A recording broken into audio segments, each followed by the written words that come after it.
Yo, yo, yo, how we doing?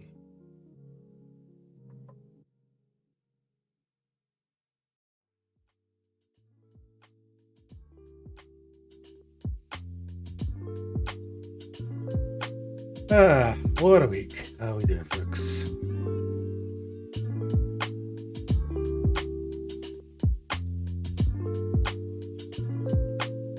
Cheers, man. Thank you for popping by.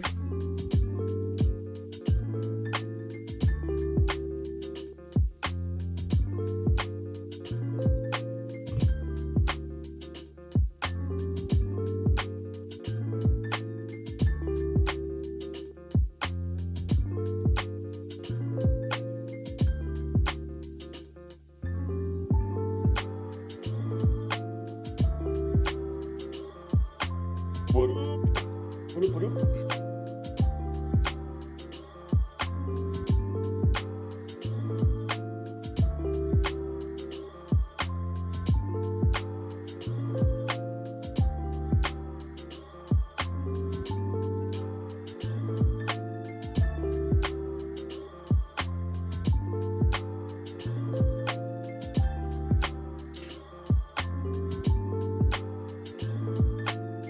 Hello, Mercury Dev. Hello from the UK. Hope you're doing well over in Peru. And Alex.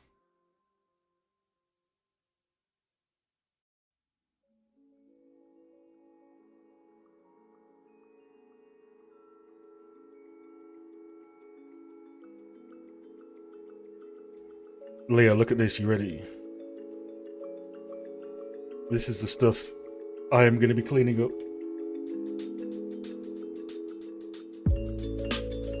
So for anyone that's curious, I'll probably get asked this a bunch, but also let me know how the music level is. If it's too much on top of the voice, just turn it down a bit. Maybe here? Okay. So, I'm gonna basically get out of here, Giga. I'm basically gonna take this scene. Now, if anyone remembers my old school portfolio, I don't show this piece anymore, but I was too scared to light this 2 years ago, so I lit this area, right?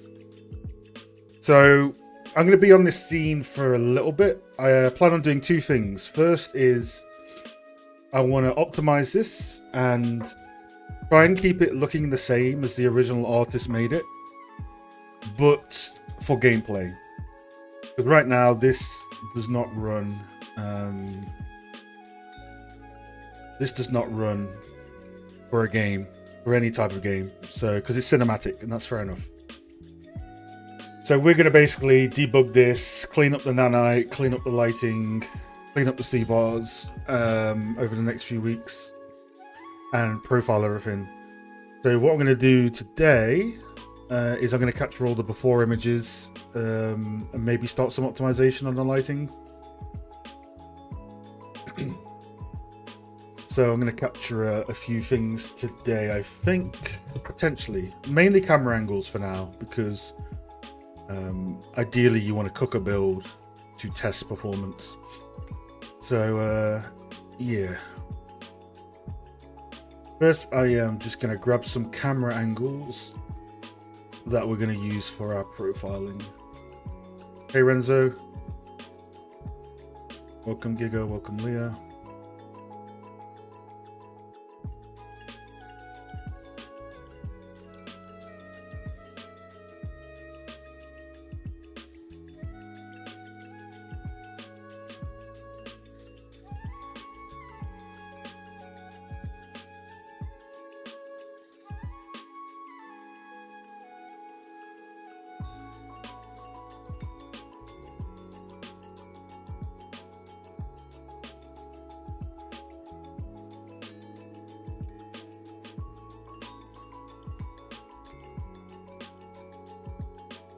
I think 4 camera angles will be pretty good. Potentially there. Let's do one more for the profiling.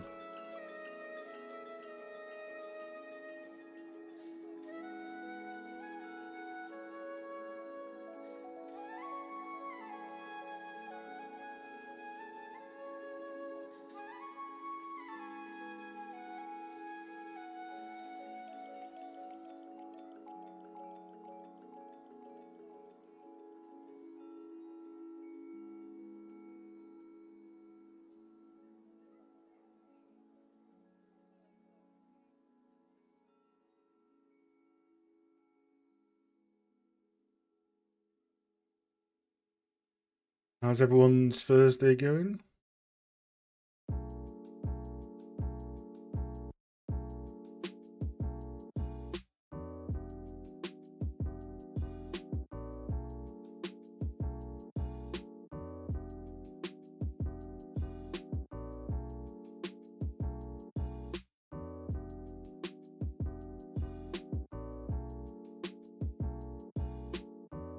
Hey, Fabio. Yes, it has been warm today. Oh, man.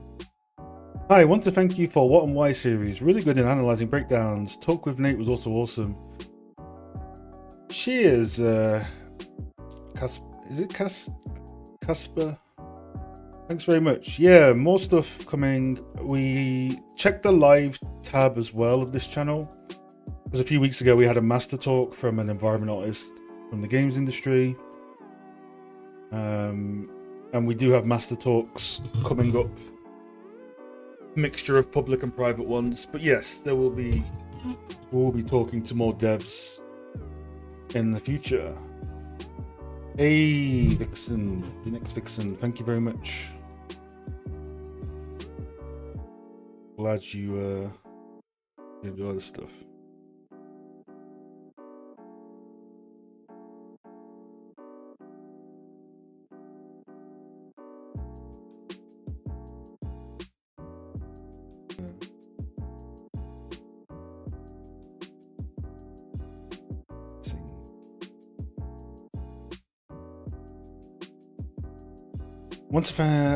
I'm currently trying to research into optimization. Can't find any good.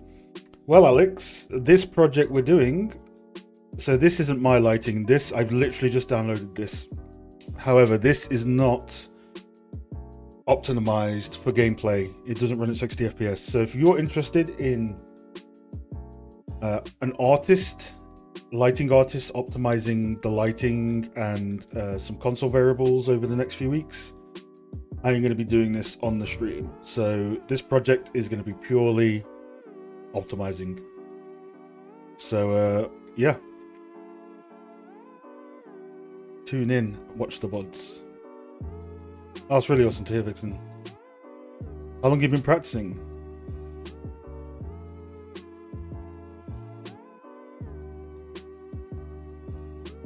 Shit. We've got that shot. Got that shot.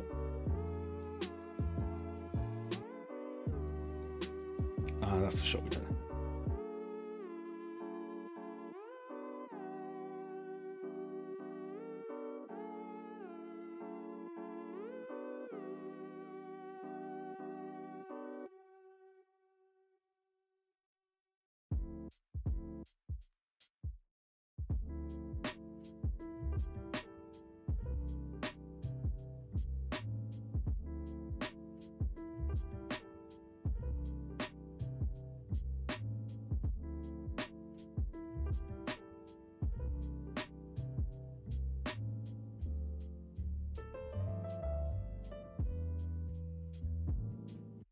ADC. No, I'm going to be relighting this and optimizing it. You can check my work out you want on the channel portfolio.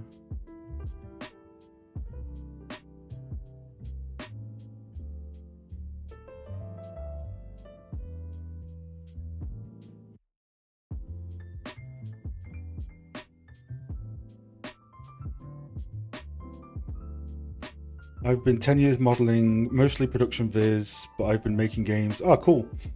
So I guess you're just transferring your skill set into being able to make stuff that can bake and run in a game and that sort of stuff.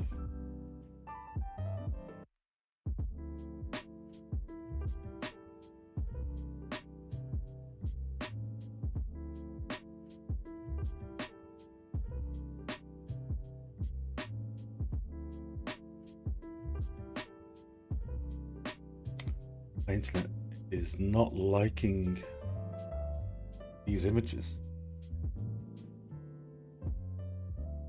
Hey, Mr. Brooker. Yeah, last week we didn't have last week on because of reasons.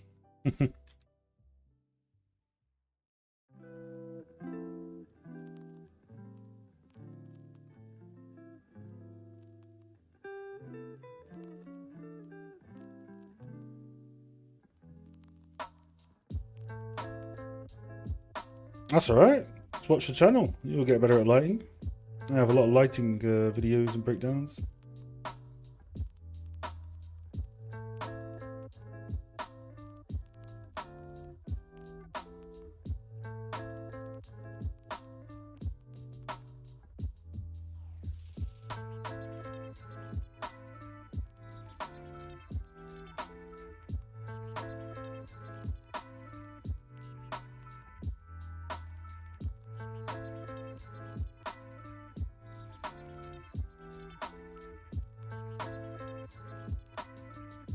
Cheers, V.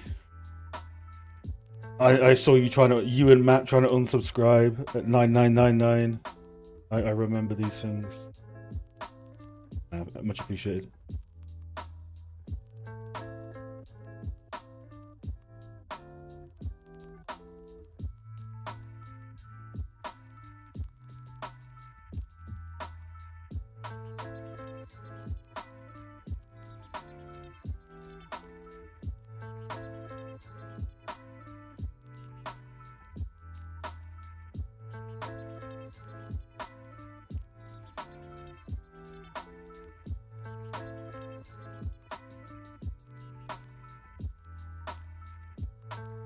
Oh my god, I just saw somebody... Wait, what? I forgot you can do that. Somebody's spamming hearts in the reaction mode.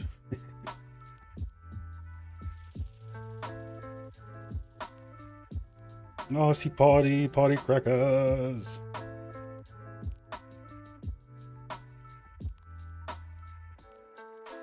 Oh, the hearts.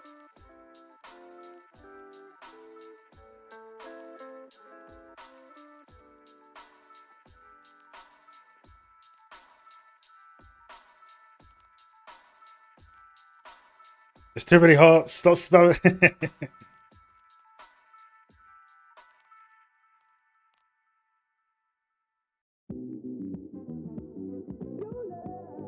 How's the music levels? I went with royalty free this week because, oh my god, the last stream we did, I was convinced into playing a bunch of Lord of the Rings and Pirates of the Caribbean music. And oh my god, as soon as that stream got saved to the channel, every friggin' copyright strike came in for me playing that shit. So we'll find out if this is royalty free. It says it is, but we'll see after the stream. Oh my god, just freaking scale up. Okay.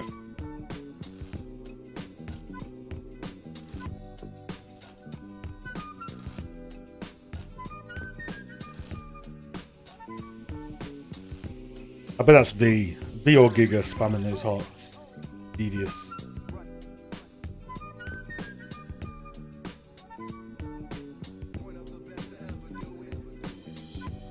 How are you guys doing? How's your week been?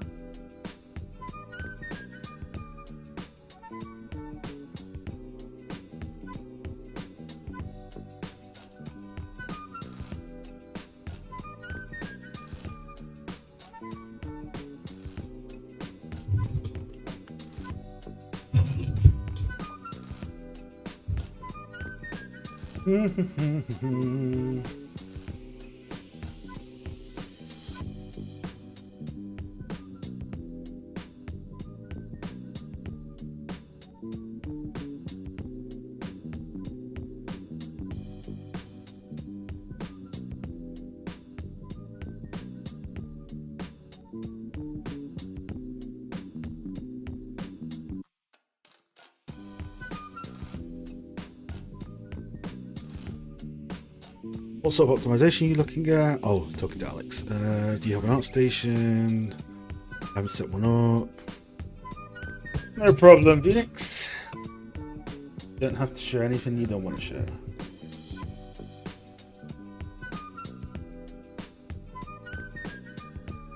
We're all pretty chill, yeah. Except for V. V, you gotta watch out for V. He's dangerous.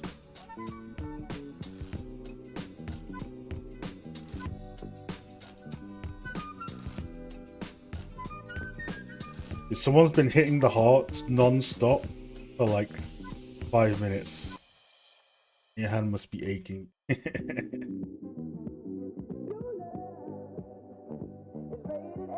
V, aka I'm going for a nap. Wakes up 10 hours later.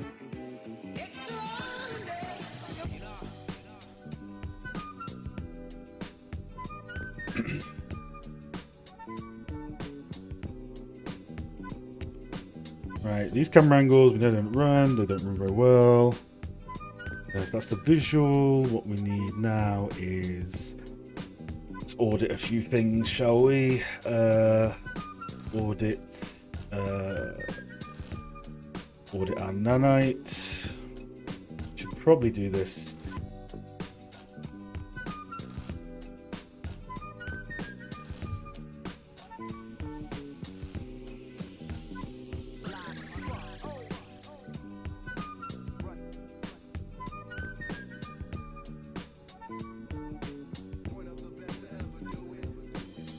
Oh my fucking god, the hearts. You should see my second monitor. It's just like blah, blah, blah, blah, blah, blah, blah. You check the admin console. I'm going to find whoever's doing this. I'm going to give you the hearts back. Two-way heart. Oh, it stopped. The threat worked. Oh no, it stopped and it came back.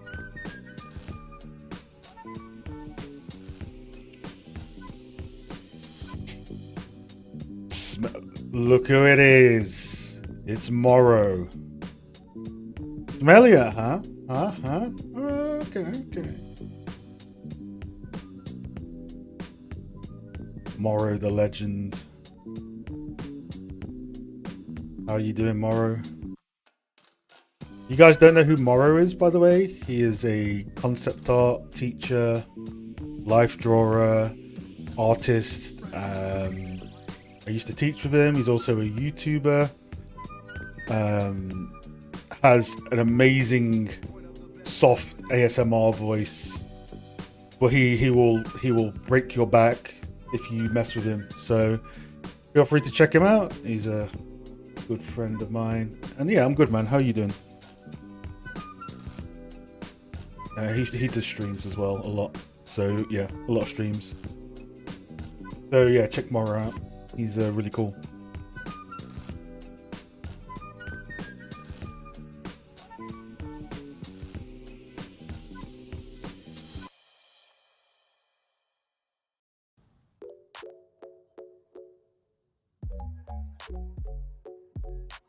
You guys fucking spamming the hearts. My peripheral vision, like a T-Rex, is just like repeatedly looking at oh, I can't do that. I need to take them in full screen.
Hey, I'm quiet. So this is a very technical piece for now. So basically, I am taking a level that I bought ages ago from Fab, that isn't built to run for gameplay. It doesn't run at 60 FPS. I'm basically going to profile and debug it and fix all the nanite, the lighting optimization, and basically try and keep it looking the same whilst running at 60 FPS. And then I'm going to relight it. So I think that's probably what we're going to do. But for the next few weeks, we are going to be doing very technical, not too technical, but just lots of debugging and profiling. So yeah.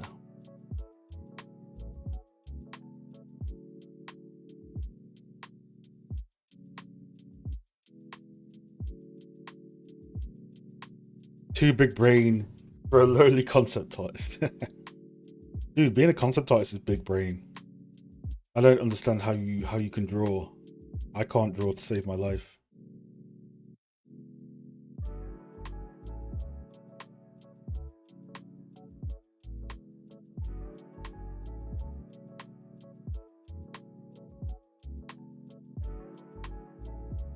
So the albedos on this are pretty good.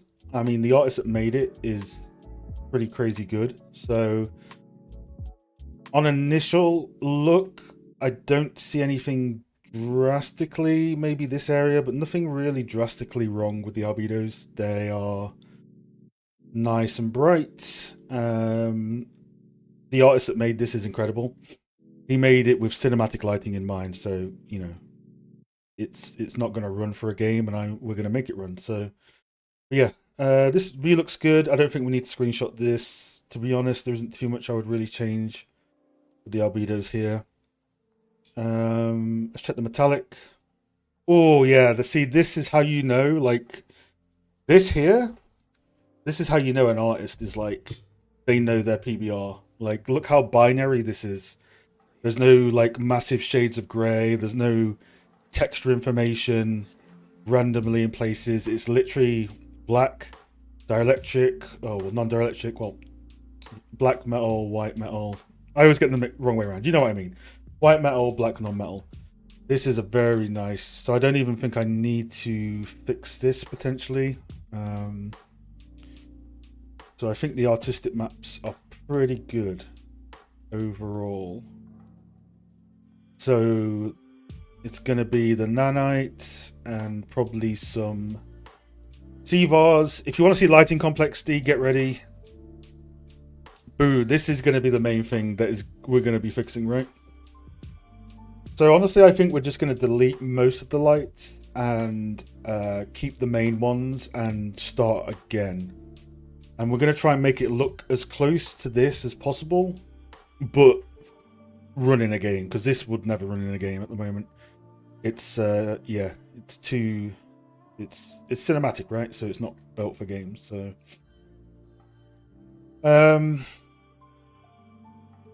let's check a few other things. Let's check. So I don't need to do any PBR maps. That's good.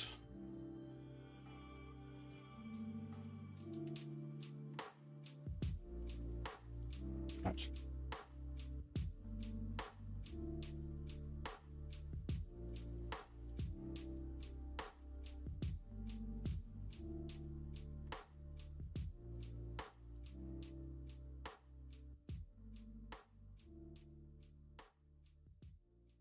My eyes, yeah. Especially if you have HDR. So this is a view we're probably going to want to optimize as well. Yeah, because a lot of this is stone. So we're drawing a lot of... Lumen's kicking in on a lot of this roughness.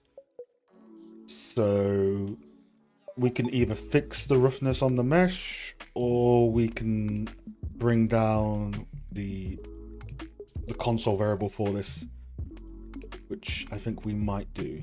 Find out.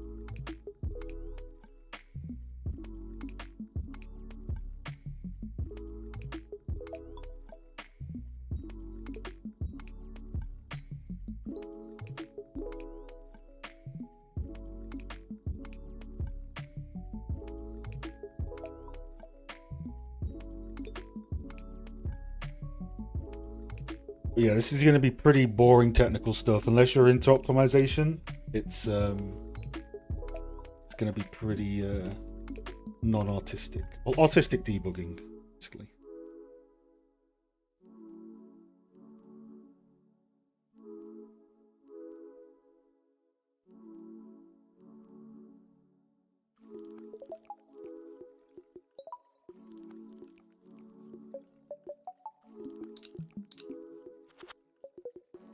Do you think a 3D artist needs a resume? Yeah, you need a resume. Yeah. You can't, like, everywhere that asks for a resume. Cover letters are hit and miss. Some places don't ask, some places do, but yeah, you always need a resume. Keep it simple, 1 page. That's about it. You don't need to go past 2 pages a lot of the time.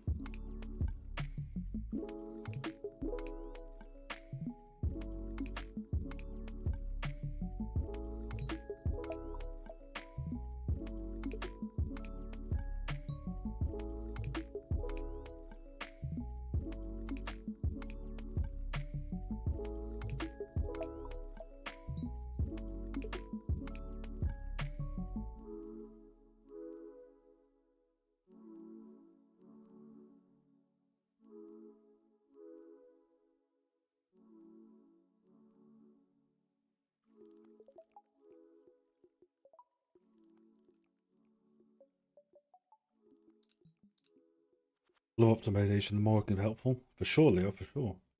How easy is it to transfer scenes objects from Blender to Unreal? I want to get into Unreal 5 for concepts. There's a few things I think. Maybe someone in the chat can answer as well, but I think you can also live link Blender to Unreal. So when you move stuff in Blender, it moves it in Unreal. There's also some very good add-ons, like we use ACT to just instantly import something for Unreal. There's definitely stuff out there.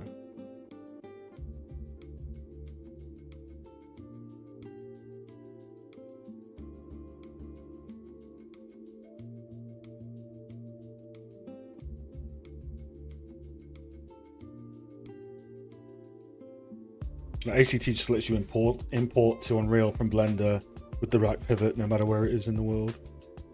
Which is pretty cool.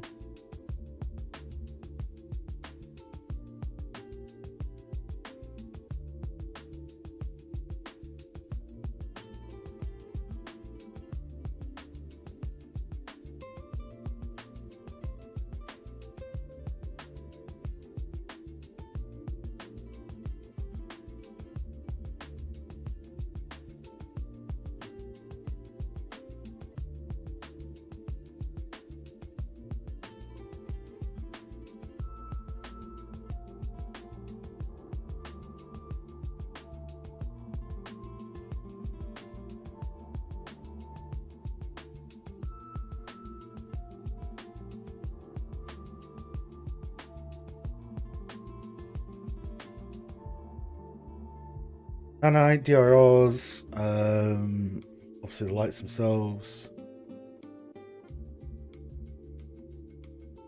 We need some need now.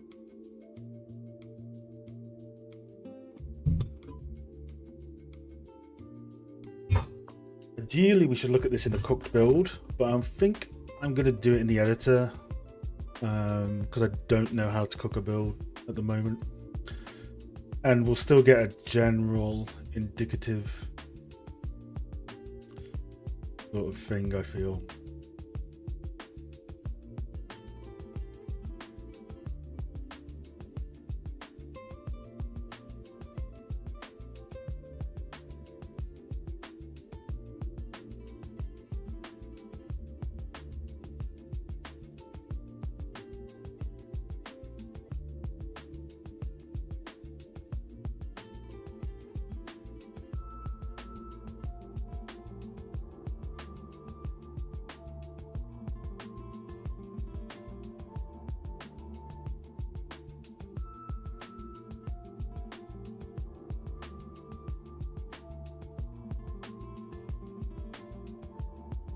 Yeah, give it a go, man.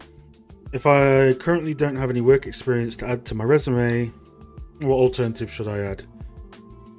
Just like your skills. If you worked in a team on a game project at a school or anything like that. It's going to be pretty bare if it's your first thing, for sure.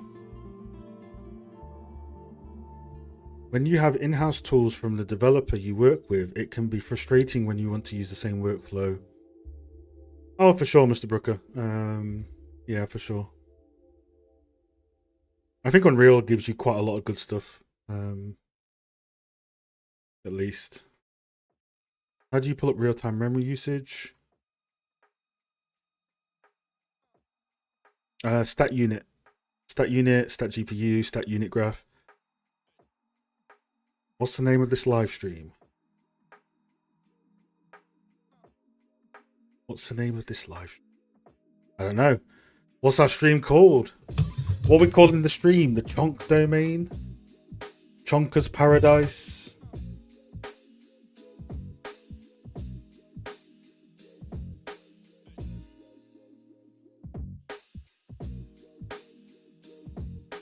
Shadow projection going through the roof of all those lights. Hagrid's shed.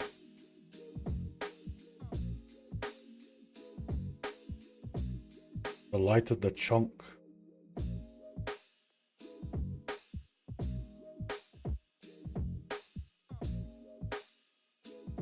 Ooh, post-processing taking a chunky amount.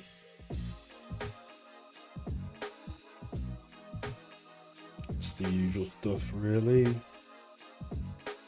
Yeah. Temp TSR, which we need to turn off. Bloom, the convolution. Oh, okay, yeah. What's with the name of this live stream? Oh, yeah. Sorry. Completely misread. My bad. So yeah, I guess I didn't really put it on the YouTube, to be honest, which I wouldn't anyway, but I'm lighting instead of doing environment art, because we usually do environment art on these projects, so people were wondering why we're suddenly doing something lighting based. It's because I was laid off last week from my current studio. So we're obviously going to work on portfolio, which unfortunately is not going to be environment art at this stage.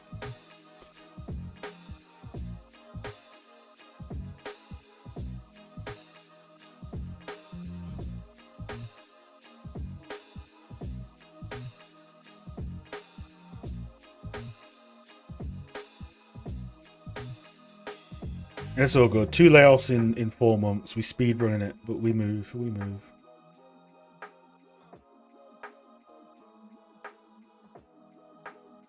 8. This shot isn't that bad, actually. Interesting. Ooh, that shot's nasty.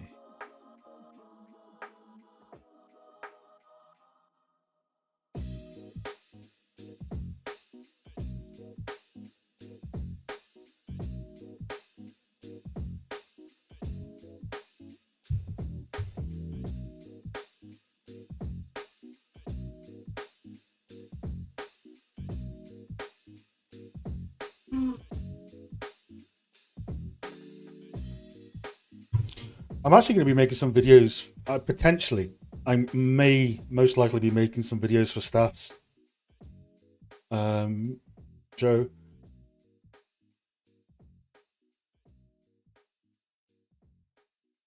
Because I know, yeah, that lot, head of department. Won't say his name just in case you don't want me to say it, but, he's always been looking out for people. So he's a really good guy.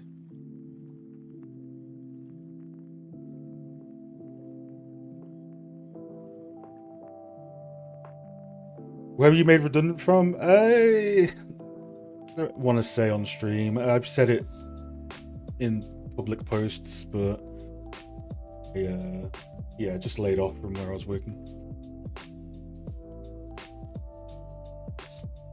You can feel free to DM me on Discord though if you want, and I can show you the posts.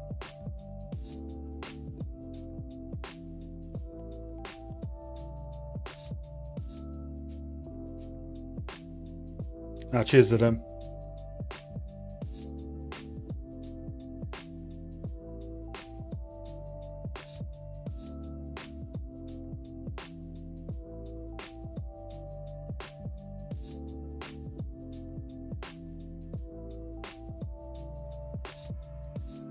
we've got the visual, got nanite, the RR, the albedo maps and stuff are all good.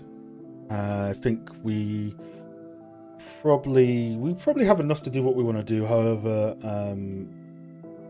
want to just get...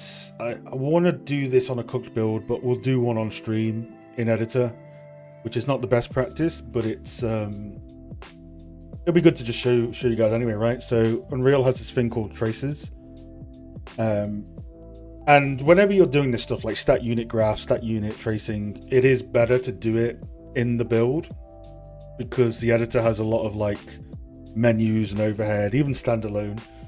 I don't actually know how to cook a build. I'm going to look at that off stream. So we're going to do it as like a practice in the editor. So tracing will basically, you know, look at whatever you're looking at camera wise and get all the details of what's going into the scene, like the lights, what's happening on the game thread, all that sort of stuff. And you can often combine this with other stuff like pics or render doc to get even more technical detail as well.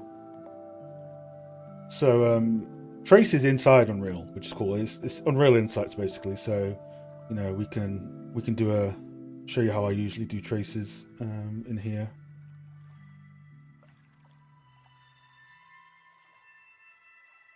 Ah, nice, Adam. Nice. I'll have a look at that.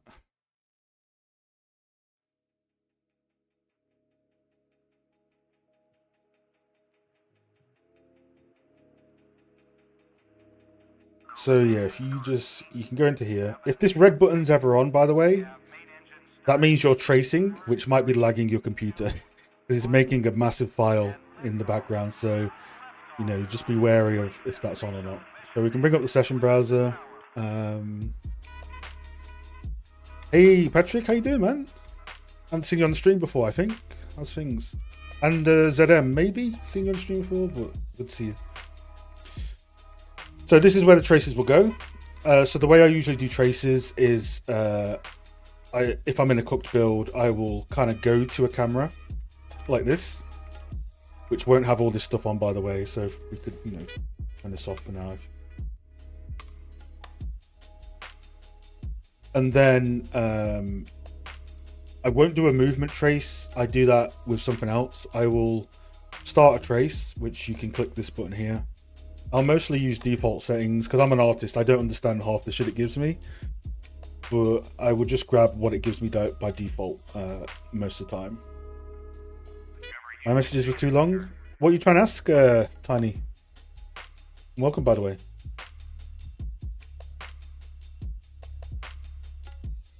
First time on stream, but I've been following you. Hey, awesome, man. You're a lighting artist too. Awesome. How are you finding it? It's cool to have other lighting artists pop by, especially. So yeah, I will usually do this with a console command, but since we're in editor, I'll get a camera angle I want to trace. I'll hit trace, and I'll let it go for about, you know, 15-20 seconds, and I won't move the camera. So I'll let it go for a bit, because when you trace it's not, you ignore the start and the end usually. You look at the middle because it has to boot up and all this sort of stuff.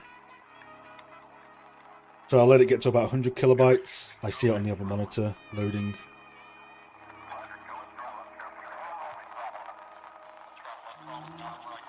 Almost at 100 megabytes, and I'll stop tracing. So when you stop tracing, it's going to put a file here. And then when you open this, it's going to look quite scary. And it is, I don't understand half the things in here. I just know what to look for overall. And I combine this with other stuff to kind of debug a level, right? So if we double click this, this is going to load up our analysis. Thank you for your content. It helped me get a job. What, really? Dude, tell me more. That's awesome. You got a job on an indie project. Wow. That's awesome.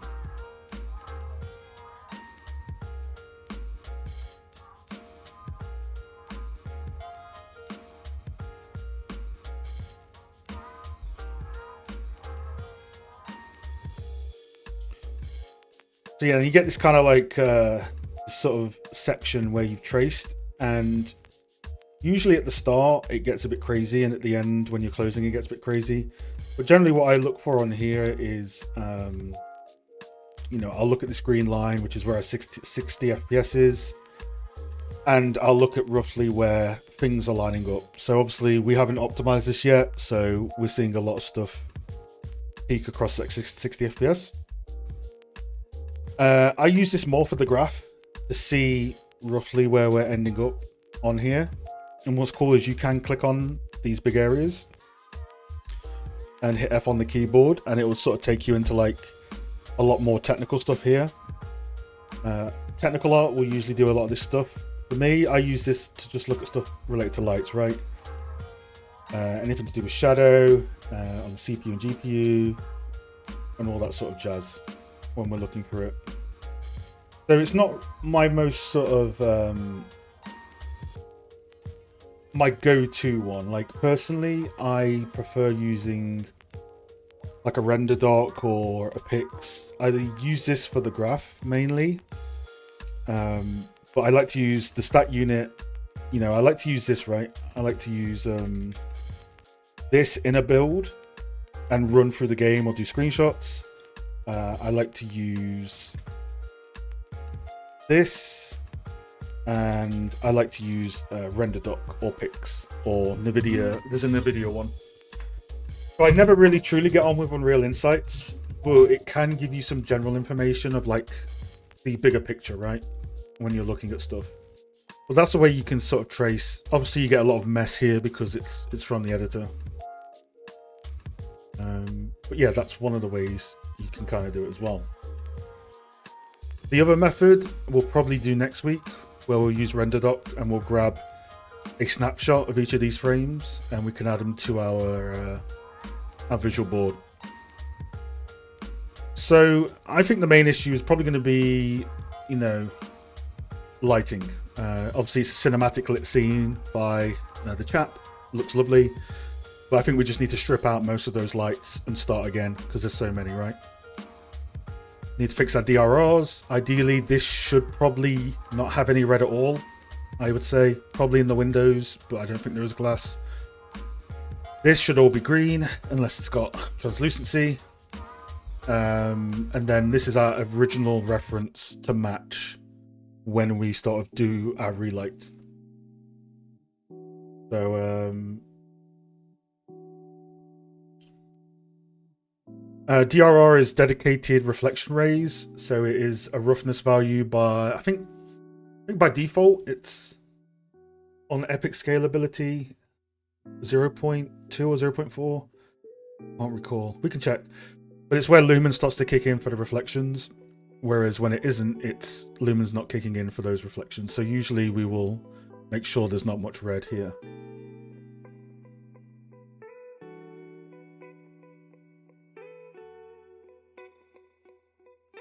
So we're going to do a lot of CVARs as well in here. So we're going to load up our console variable window. Because my Unreal now is all different compared to what I was used to. Let's have a look. Now I want to do something in this old school style.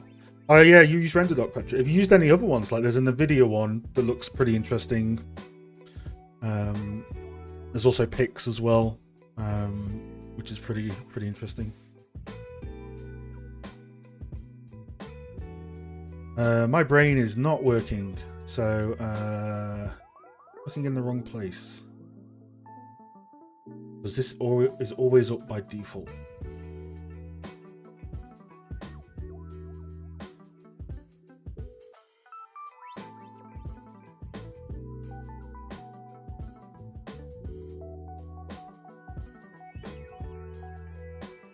Ah, that's why. Okay, yeah.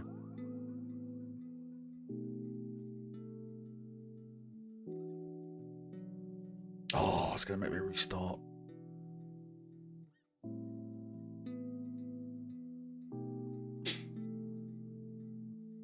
Thank you for your content. Your last video was really personal for me. I got into 3D because of Witcher 3. Yeah, I find that's a big case, especially with Europe, folks from Europe as well. It's very popular. But glad it all helps.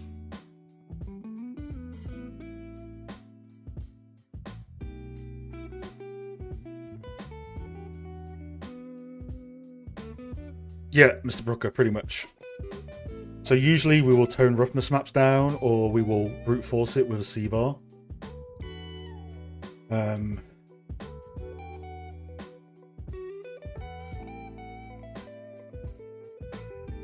I like this plugin because it shows you when you're changing these scalabilities, it shows you what is being changed behind the scenes. So obviously a lot of you guys know this already, right? But high is for PlayStation console generation, epic is for like PC Ultra, and cinematic is for like taking screenshots. Yeah, you get to see what changes in this window. And then what's cool is if you are typing in console commands in here, you can save them in here and load them up in the editor.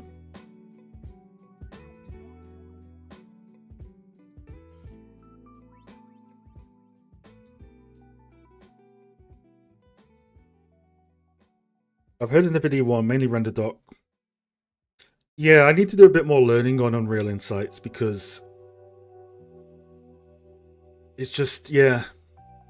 I feel as though I get more information from like a render doc or stat unit graph, playing the cooked build with a preset camera and just doing typical lighting optimization, right? Like overlap and shadows and that stuff. I don't know what your thoughts are on that, Patrick, if you find it difficult or not. Really hard to get J last 2 years. FO engine? What's FO engine?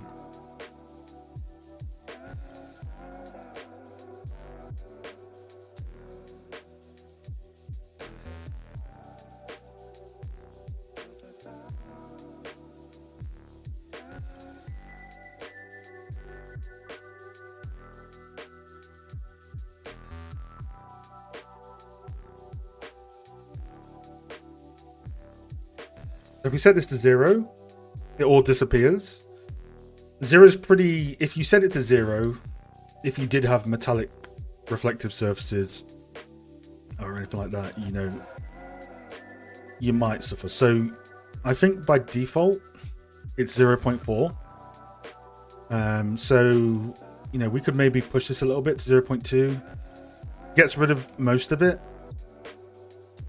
0.3 gives a bit, so we could do, I think, because this is all stone, I think we could probably just do this, right? 0.2. And if you change your console variable plugin we just enabled to, I think it is set, where is it? Oh, it might be an existing one that we changed. Okay, yeah. So if we look for the what we just typed in, max roughness, you see here, right? And we can change it here with a slider. So you can get nice real-time feedback. Now, if we do this, it's going to be like insanity. Yeah, even though it'll be like crazy good. But yeah, we want this to be barely any red because it's all stone. There's a bit of metal in the candle laying things, but I don't think it's worth it personally. But yeah, so go back to 0.2. And what's good is if you're doing a lot of CVARs, you just go up here and save preset. And every time you load Unreal, the CVARs reset unless you put it in your ini file. If you want to avoid that, you can just load the preset each time. And you'll be good.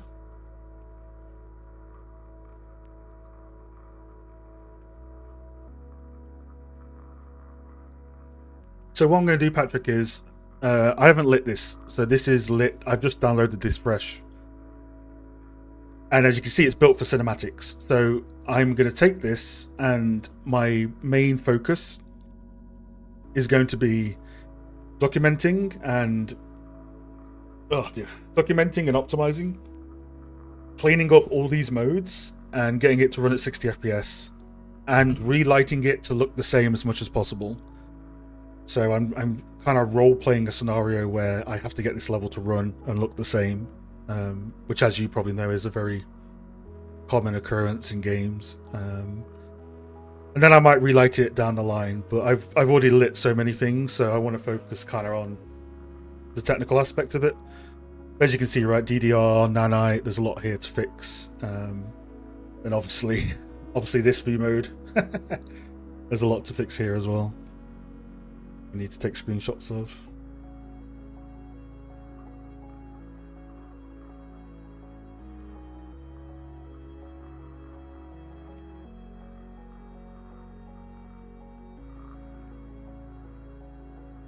Uzbekistan, no game companies.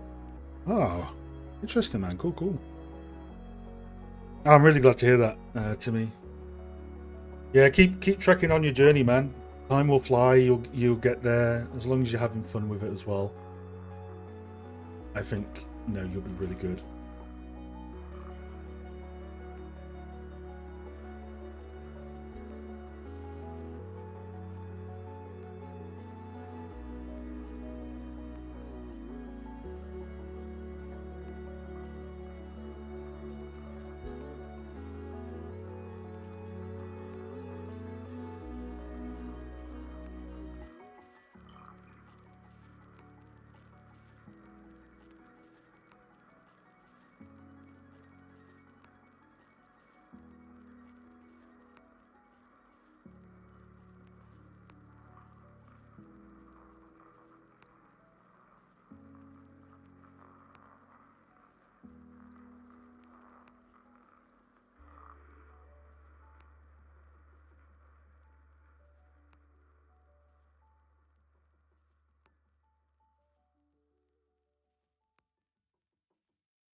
I want to find out more information on Witcher 3. Where can I find some?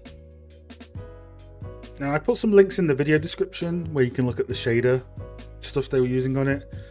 I think they've done a ton of talks at is it called Digital Dragons or GDC? There are a ton of things out there, I think. I recently found a tech document for Marble Rivals. Oh yeah, what does it do, Patrick?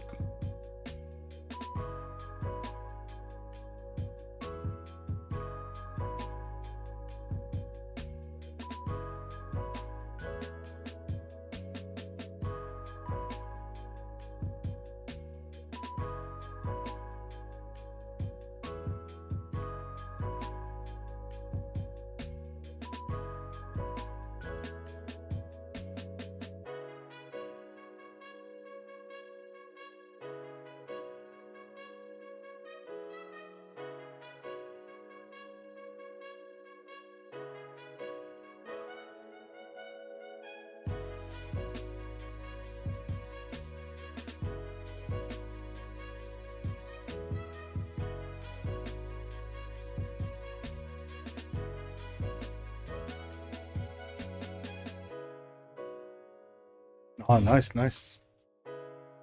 Yeah, usually I haven't run into too many issues with that outside of cinematic games. We tend to keep it kind of green and red, trying to avoid purple. But if there's a tool to help it as well, that's cool.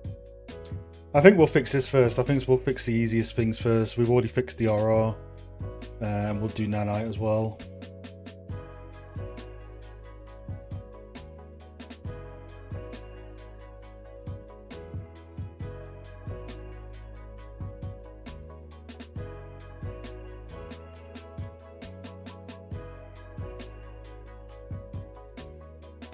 Where do you work? If you don't want to say, it's completely fine, Patrick. But where are you working at the moment as a lighting artist?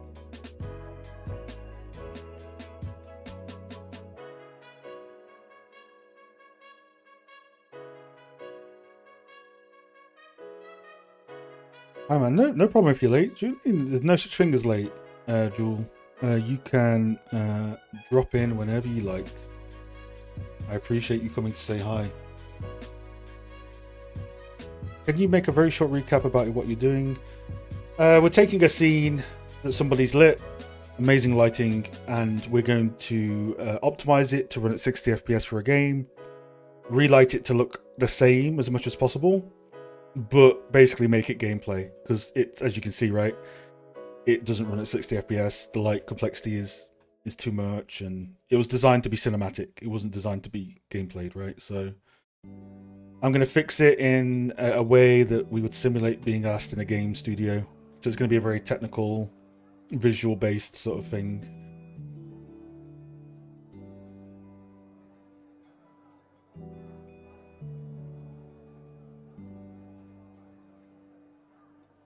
Stormwind Games.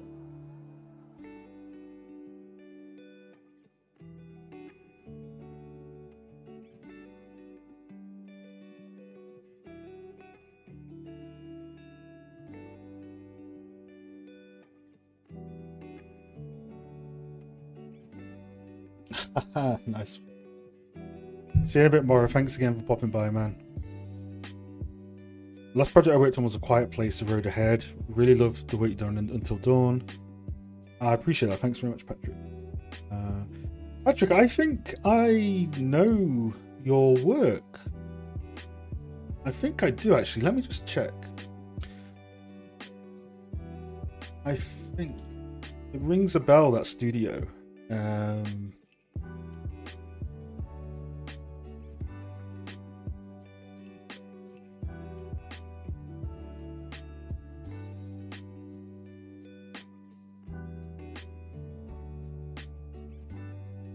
Yes, I've seen. I saw this. I don't know when I saw this, but I remember. Yeah, man, really cool stuff. How do you find lighting sort of scary horror games? Do you think there's more opportunity for like doing cool lighting stuff, or?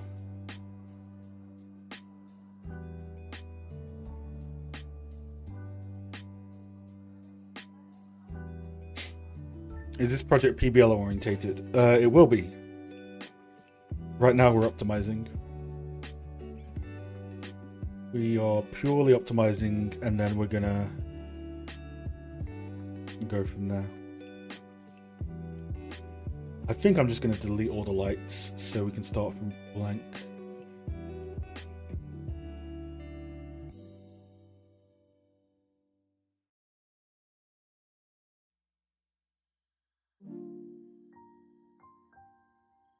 Fix the nanite first, I think.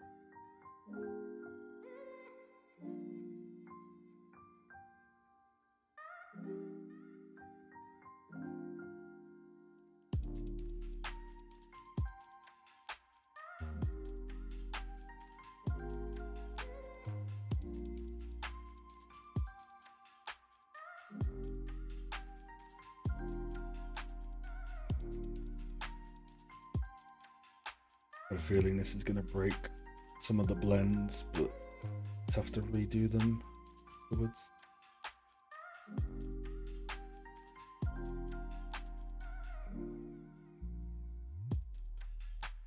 Oh, it must be done. Must be done. No escaping it.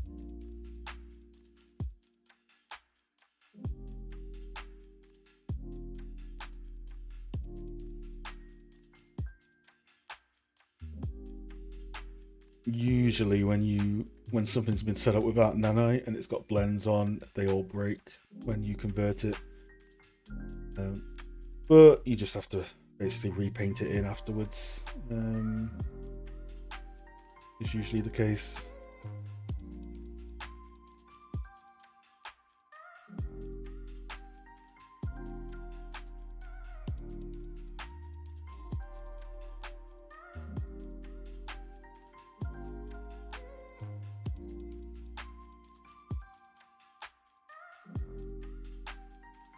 Oh yeah, nice, Oscar. Yeah, I've done a few things on PBL. Honestly, a lot of the lighting stuff I do isn't on the YouTube. Very rarely.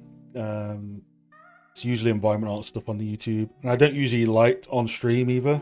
I only really do lighting stuff on the Discord or Patreon. It's just that with me being laid off, I have to focus everything into lighting again, which means lighting on stream. So you guys get to see me not be as much as a potato. I'm still a potato at lighting, don't get me wrong, but I'm not as much of a potato as I am at Blender. So all that sort of stuff.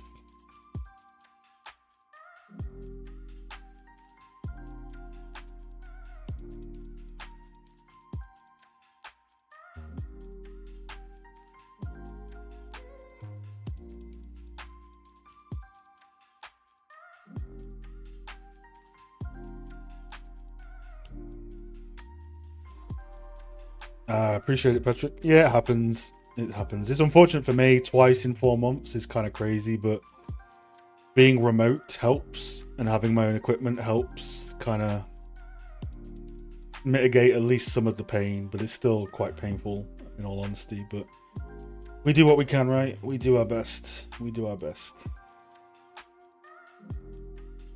We do our best.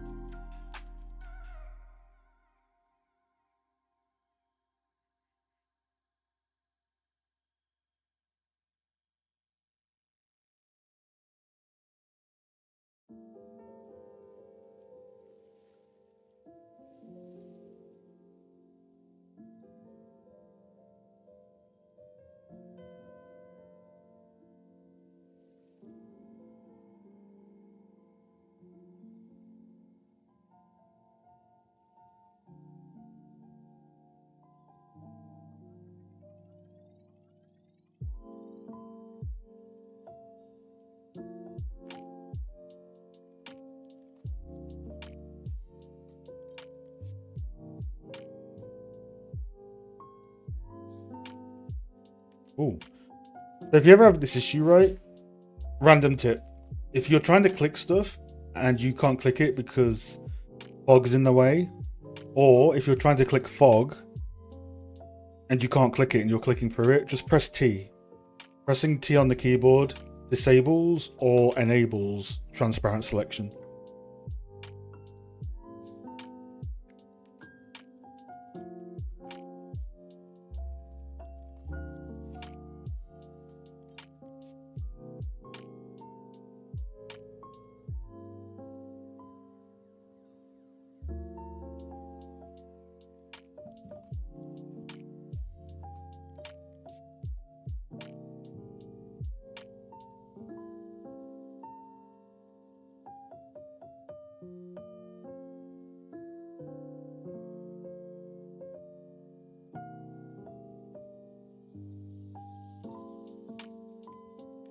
This is what I hate with UE. All the commands you have to remember. Be nice. Yeah, you can kind of do that with this, Mr. Brooker, right? So you can eventually write, I think it's save your own preset in here and show set in order. So if I was to put, I think this, if I was to put like, I don't know. I don't want to do something that would make it crazy. Spotlight. Show flag spotlight 0. Is it 1? There is one of these filters up here. I always forget which one it is, to be honest. But you can show what is default and what you sort of modify. Ah, there we go. So that's the one we just modified, and we can just save it there. But I obviously don't want that on. So V's Paint Studio. You guys need paint for your studio? You guys want to see a lighting artist paint really cool portraits? I show you my good friend V's Paint Studio. Has been my lighting senior in the last 2 game studios I've been at, and is an amazing person. Can paint really well, but also does lighting art. So check his channel out, give him a follow. That'll be $100, please, Vasesh.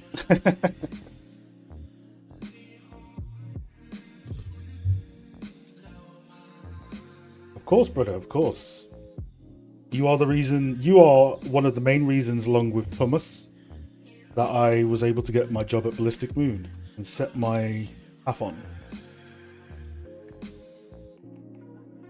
So of course.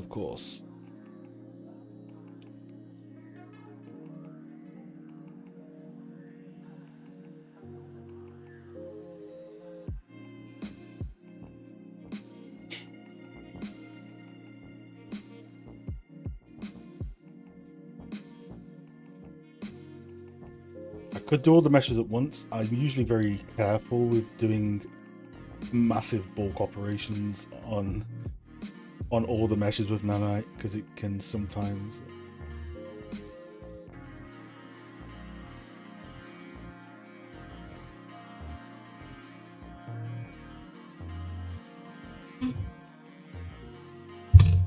but yes, we are going to lose some vertex blending on the floors.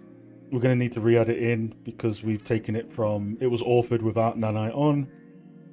We've turned nanite on, which is going to reset all the original blends that we had.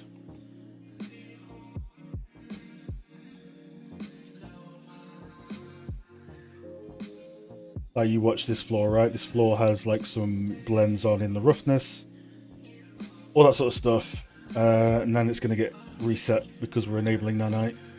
So we'll just need to re-add that in afterwards.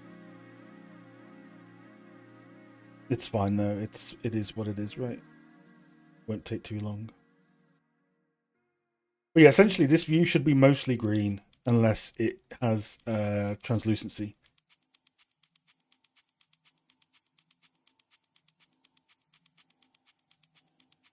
What's that?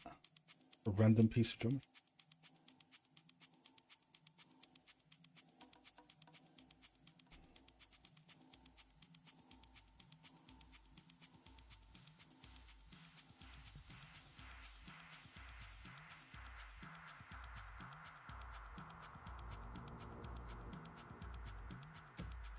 Glass is red. That's normal. I don't know if you can really change that. Oh, these, however, no, should be green.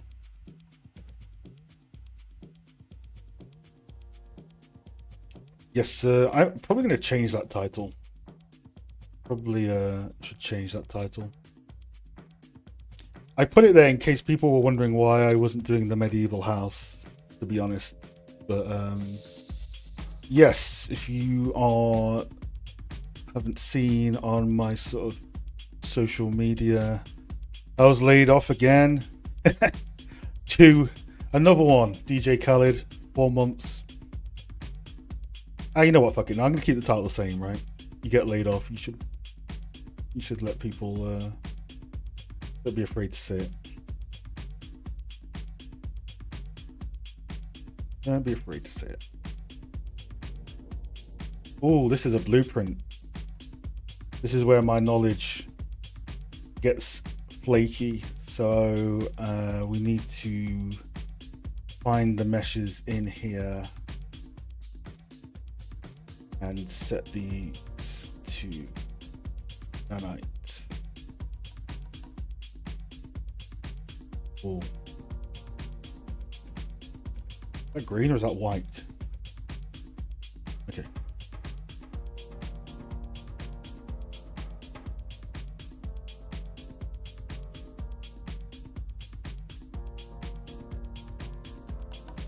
Cheers, Chromo. Yeah, no, YouTube, honestly, YouTube ad revenue is never gonna replace anything, but it helps a lot. The Patreon and all that sort of stuff, that just goes into, I'm quite strict on that going into the channel. Masterclasses, paying people to come give talks. I tend not to touch that for myself, but I have some funds to carry on for a bit.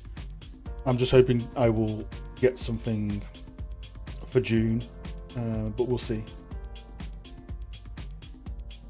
What's this?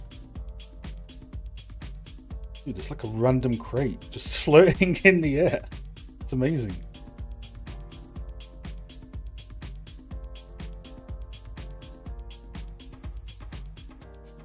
Oh, we don't need that.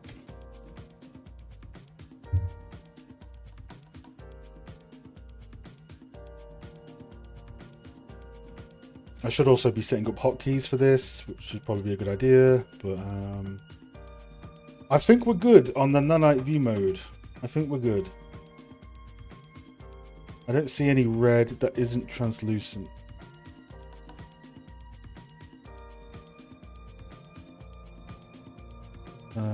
There. That's the back room. Can do that. Nothing in the main room, is there? No, just those back walls.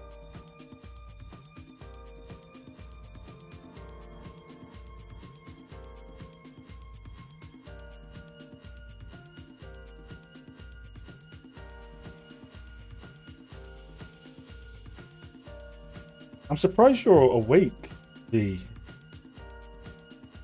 Usually it's way too late for you to come onto the stream. You not sleeping?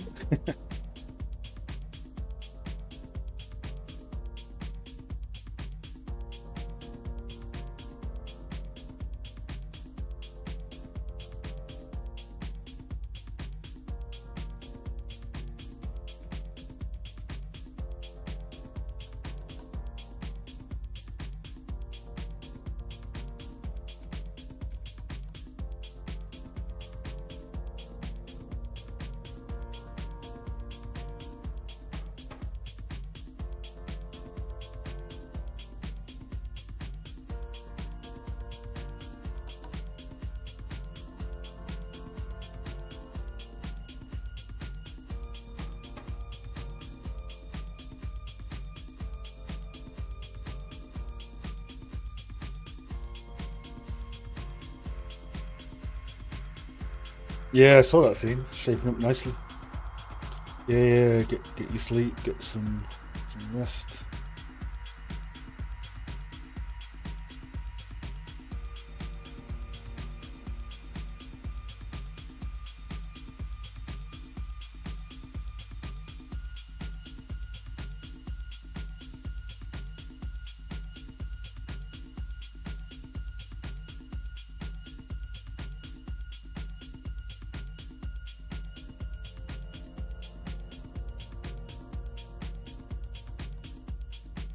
David, there it is. There it is. You keep up the momentum, we'll have custom emotes on YouTube. All the custom cat emotes.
Yeah, see you in a bit, man. Thanks for popping by. Take care. Oh.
Oh, Giga, are you in here? I remember you wanted to show you that Bugit stuff.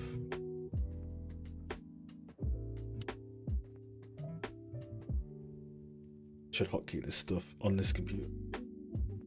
I kind of forgot what green means in this. Oh, a little bit. A little bit coming through. Which is not terrible.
Why are you showing me? Does it have the sticky notes like to show me the equalized arrow?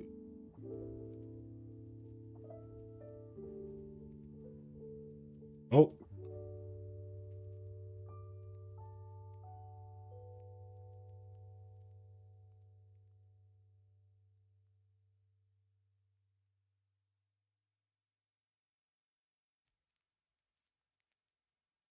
Do you have a Discord? Only for Patreon Discord. Maniac. You are free to join on the streams though and chat here or anything like that.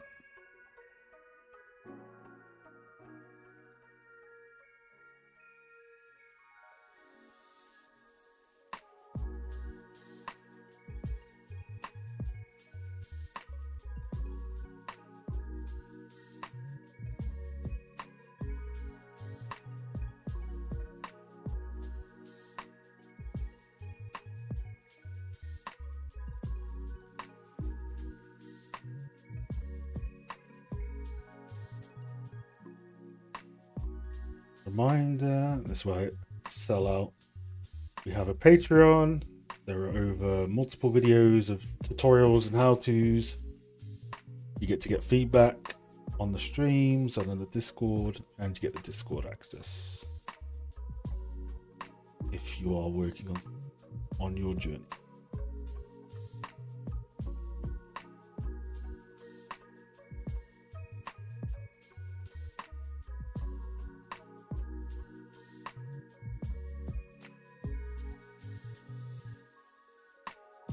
We were able to fix two things. I think we'll have a bit of time to just clean out the lighting. The nanite and the DRRs are pretty simple fix. A lot of the level was stone anyway, so you can kind of brute force it. We'll probably spend most of the time getting the lighting right.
Oh, Patrick, you still here, by the way?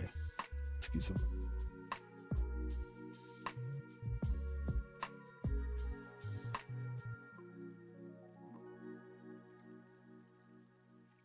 What's your thoughts on PBL? Because PBL is, it's been around a while, but often game studios won't usually have it set up, and usually what happens is a lighting team comes in and then is retroactively fixing stuff and making it PBL and all this sort of stuff. So are you of like the same thing where you are trying to light with the most minimal lights and have it make sense and have it have a source and have the values as close as you can? Or what's your been experience of PBL in the studio?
This project I did with Stormwind was stylized, did not use it. But even now in personal project, we all use PBL. Usually I do some albedo fixes, make sure they're almost the same value, and let's pick it. Oh yeah, dude, 100%. Like, I don't know about. I assume Stormwind is in the EU, right? Doesn't ring a bell as a UK studio, but I assume you have like similar issues, right? Where albedos are usually too dark.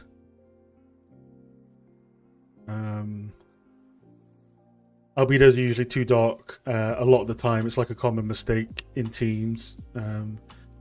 It's like, oh, make it darker so the albedo goes darker, and whereas you should make it dark with the lighting sort of thing. But yeah, I fix albedos a lot and metallic maps, which is why, Patrick, when I loaded this scene and I looked at the PBR maps, I was very happy. Because look at this, right? This is the albedo straight out of the bag, and then this was the metallic straight out of the bag. That was just amazing to see, because so many times, like, professionally have to fix really common issues that should be fixed, but it was lovely to see this be done correctly. So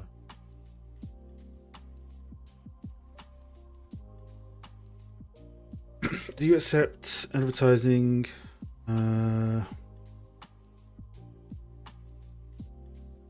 Sure, Maniac. If actually, that's a good question. Is my email readily available on my YouTube?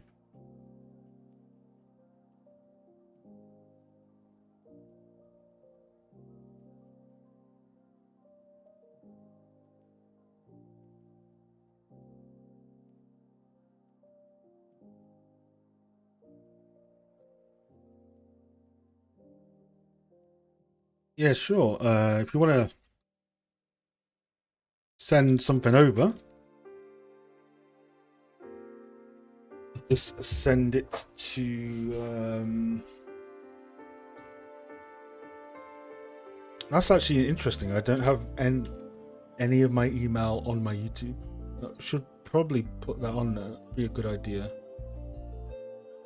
to be honest. Do you have Discord, Maniac?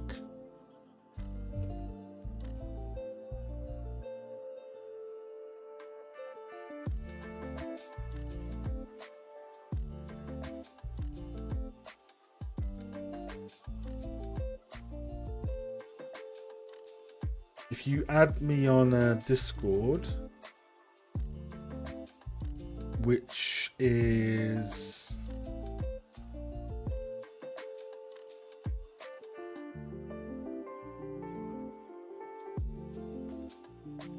it's hilarious. I can't even see. Rainbow mode is enabled.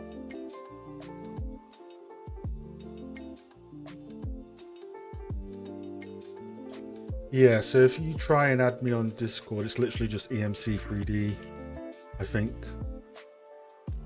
I can send you my email there. Yeah, if I do a relight of Asset Pack, oh, Patrick, honestly, like me and a few lighting art friends, a lot of the time with Asset Packs, just fixing lots of fundamental stuff. Happens, like, we feel your pain on that one.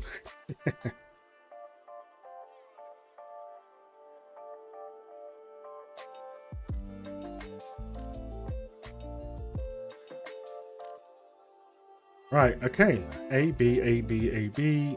Those are the maps. I don't think we'll grab, because I want to grab stuff from a cooked build, so we'll leave that for another time. So now I think we can pretty much start deleting and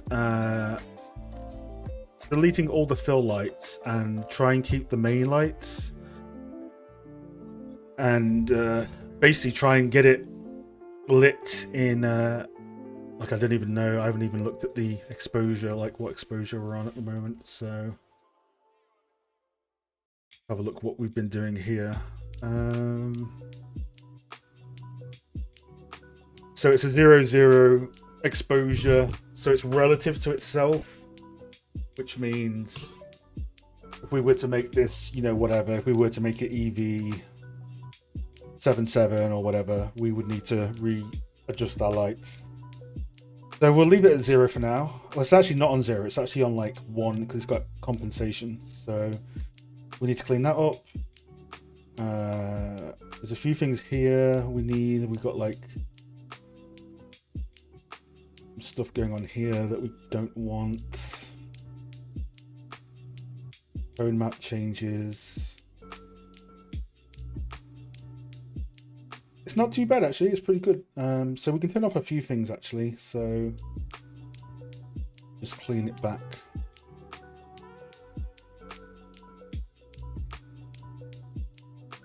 So first let's see what type of bloom it is, because if it's convolution, I know standard bloom, okay. We'll leave exposure for now. This stuff can turn off. This stuff, yeah, we're going to reset all the lighting, so we are going to reset and break a lot of this stuff.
Yeah, no worry, Maniac.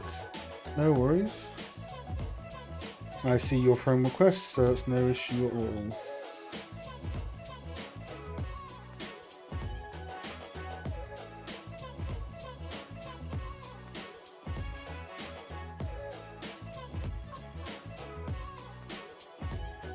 Yes, you can put the PBR validator on in Substance Painter, and it will get you your initial step into having something that isn't too dark or light. However, that only means it's in a correct range. The range is most likely between 50 and, you know, whatever, right?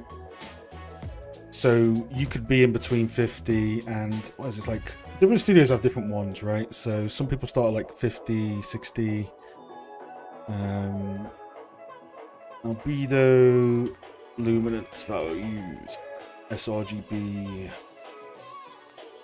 Yeah, like sometimes we say like 60 to 240. Some people go a bit higher. But basically there's a massive range, right? So your PBR checker in Painter could tell you that everything's fine, but your texture could still be too dark, is basically what I'm saying.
Would you recommend using PBL when paint stylized? Start PBL and then break it. But if you're doing stylized by nature, you are probably going to have a lot more floating lights. So at least try and keep to realistic exposure values, and then, you know, do your thing with the stylization. Start PBL, refine afterwards, I'd say.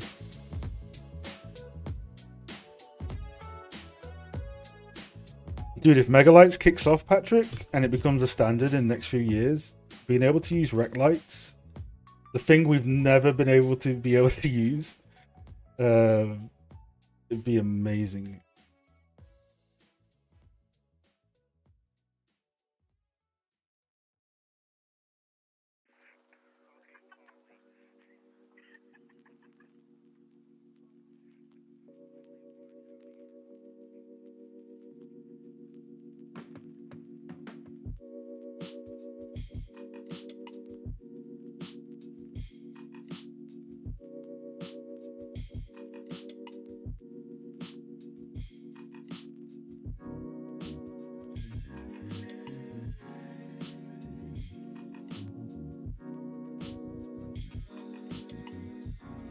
Yeah, I remember I used a single rec light, dynamic rec light with shadows in Until Dawn.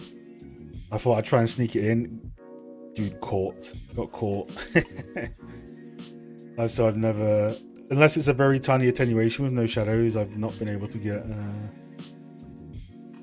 a rec light in without it costing too much. And it's easy to spot, right? Because spotlights don't generate cube maps in traces and profiling, but point lights and rec lights generate cube maps. So there was like this massive list of all these cube maps, and it was like, oh, okay, you've obviously not used the spotlight here.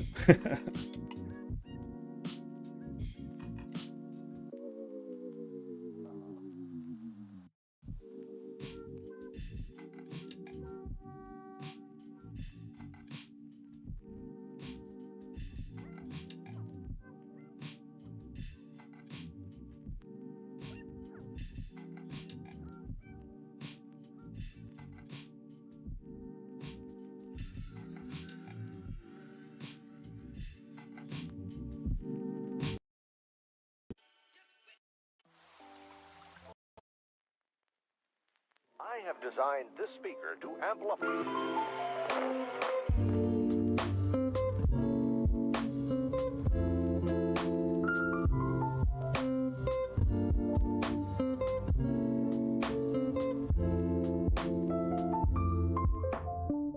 Even if Megalites made this run, I still fundamentally disagree with gameplay lighting being like this. I firmly believe lights should come from a light source, and you should only use fake floating lights very sparingly. That's what I'm worried about with Megalites, that people just start spamming all these floating lights everywhere.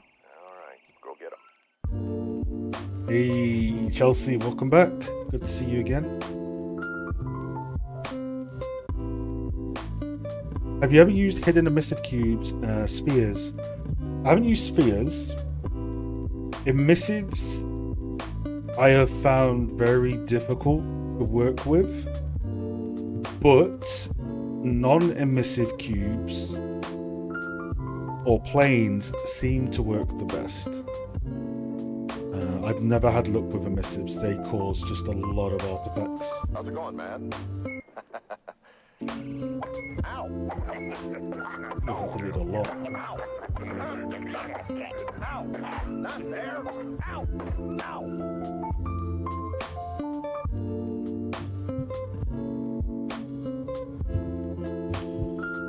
I use planes. I usually use planes, Patrick, in production. I haven't done it on personal work. I might do it on this, but I tend to use non-emissive planes because emissives seem to cause a few issues. Welcome to the program. I'm sorry. I thought the show was over. It started? Yeah. Oh, yeah. Oh, okay. These BPs, I can't delete these BPs because I need them. But I think what we'll do is we'll go into these and we will keep the lights and either disable shadows, or we will have one light every 4 candles without shadows. I haven't decided yet, but we'll soon see.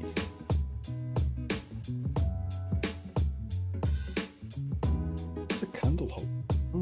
Oh. What?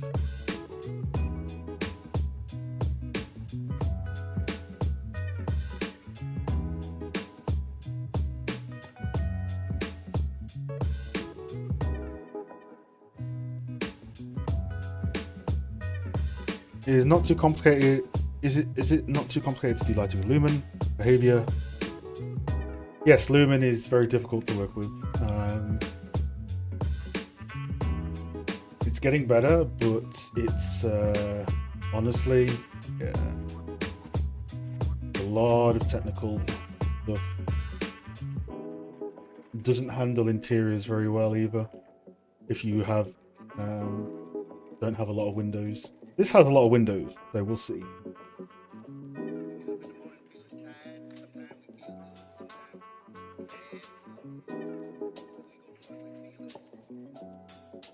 I think the best use case is faking light diffusers with anonymous message. Yeah, for sure, Skips.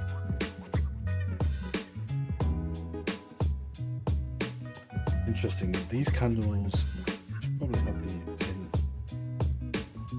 I'm also going to remove the candles and not remove them, but I'm going to put the candles in their own lighting level, so that the global lighting is separate to the candles, just to make life a bit easier.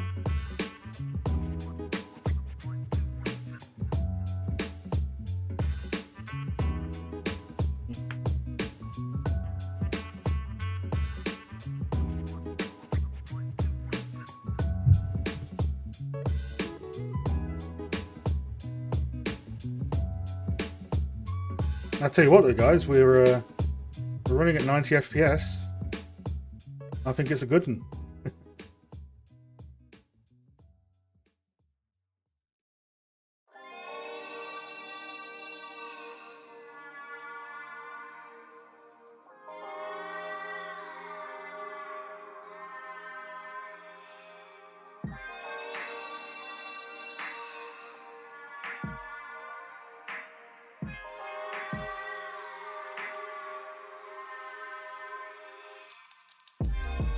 Right, let's go make a new level. bathtub level for the candles.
Yeah, I'm not going to use Megalight, so I don't think so. I've spoken about Megalights on the channel before, but yeah, I haven't.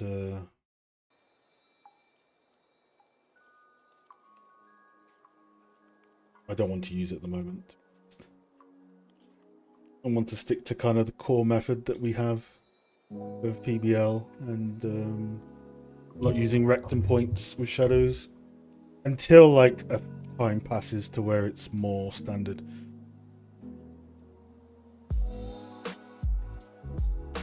As soon as you start using Megalights, a lot of the stuff goes out the window, like light overlap, complexity, those modes become near useless. Megalights has its own view modes, so that's something that is I'm holding off on for now. What I eventually want to do, Patrick, is I want to move to the RTX branch of Unreal and just use path tracing, real-time path tracing, once I'm comfortable and back in a job.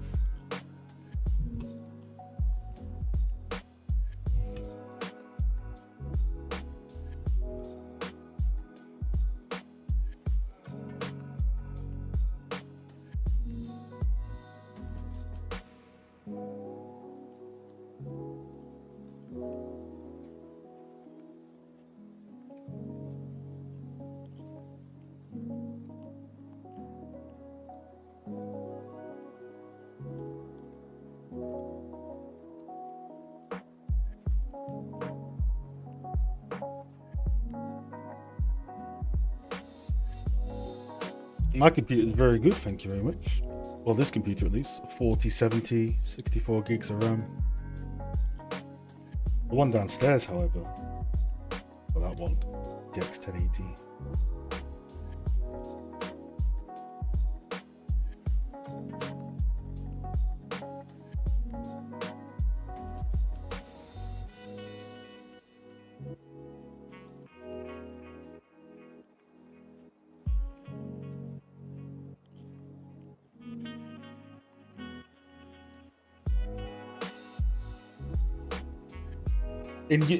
I think in UE you have to have the RTX branch to get the 60 FPS path tracing.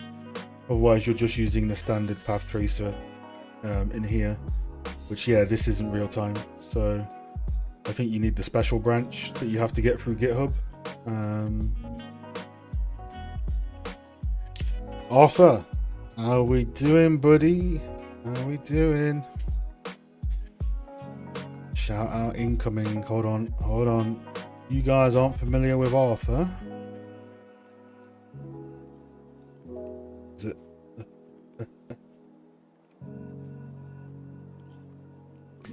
Arthur is a lighting artist who is responsible for, I would say, Unreal's first PBL database. It's a plugin that you can get for Unreal that gives you lighting values that he has measured over years with a light meter, sky candelas, all sorts of things that he has been doing. So look at this. If you want to enhance your PBL, get this add-on, is what I'd say. On Fab, all the good stuff. Type in PBL. Arthur is a beast.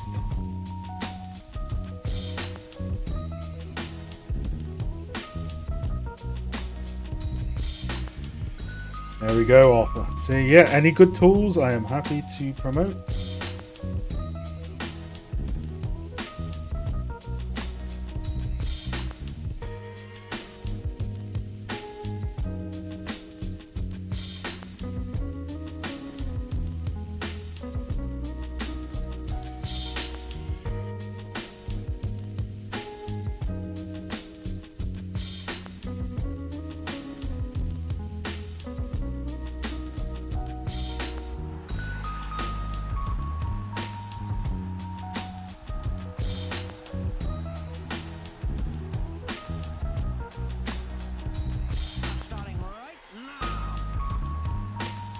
Ooh.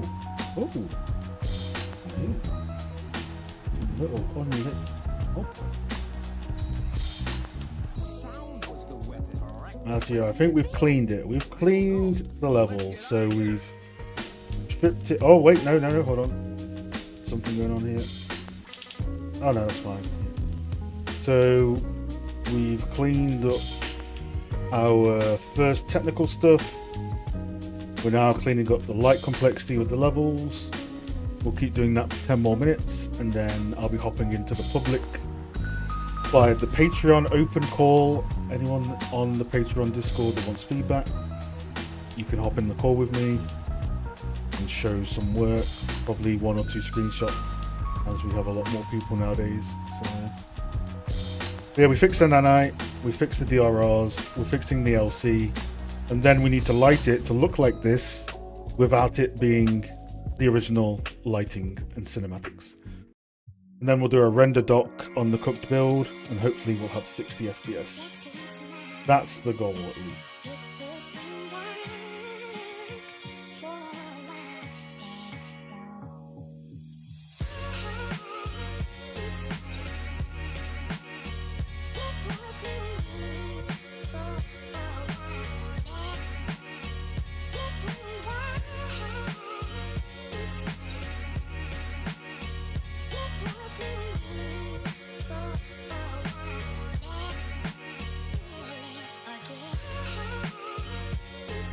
I'll check the chat in a moment.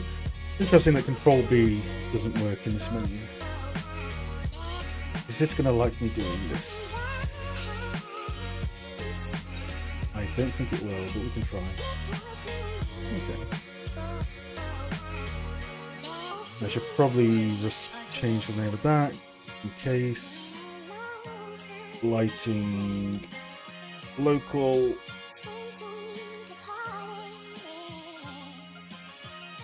Let's check the chat. Working on the next update. Really cool, Arthur.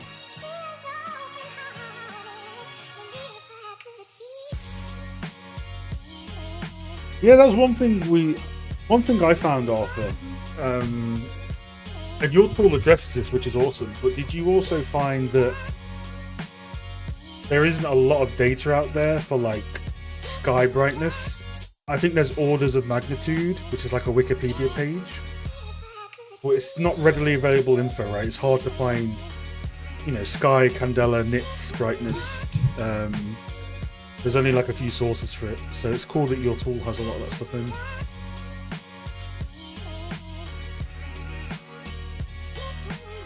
Because for skies, right, I was going into, you know, outside of your tool offer, I was going to this page, right? Orders of magnitude, illuminance, and basically finding some general values for cloudy sky and converting it to nits or candela, which are the same value. But some of these are like candela M2, candela M3, MCD. So yeah, sky brightness is what I found is a difficult one. Not many resources out there, but it's good that they're getting out there now with the stuff you're doing. Do you have some recommendations for lighting in Unity HDRP? Some great source. I have not used Unity, so I'm not sure, unfortunately. I have no experience with the HDRP pipeline. Not sure if someone in chat does, but sadly not.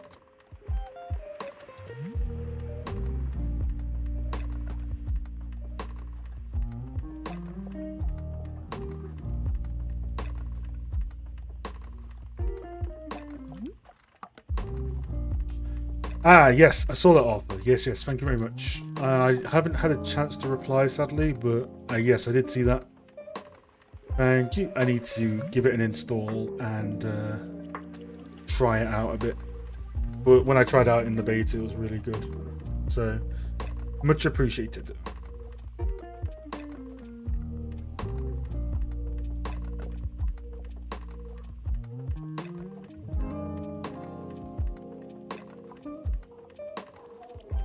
Thank you. You having much luck on freelance or jobs offer? Like, what's your current status?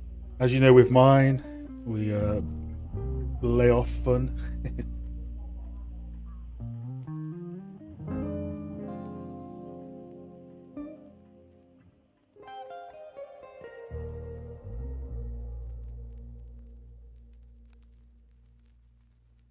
Wait a minute. Why can't I?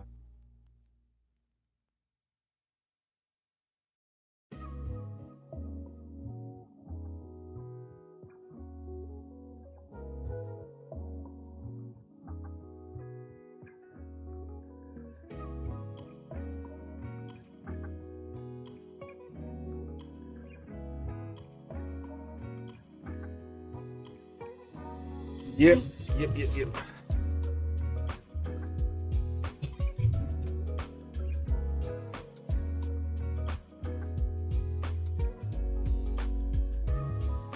Oh, getting toasty.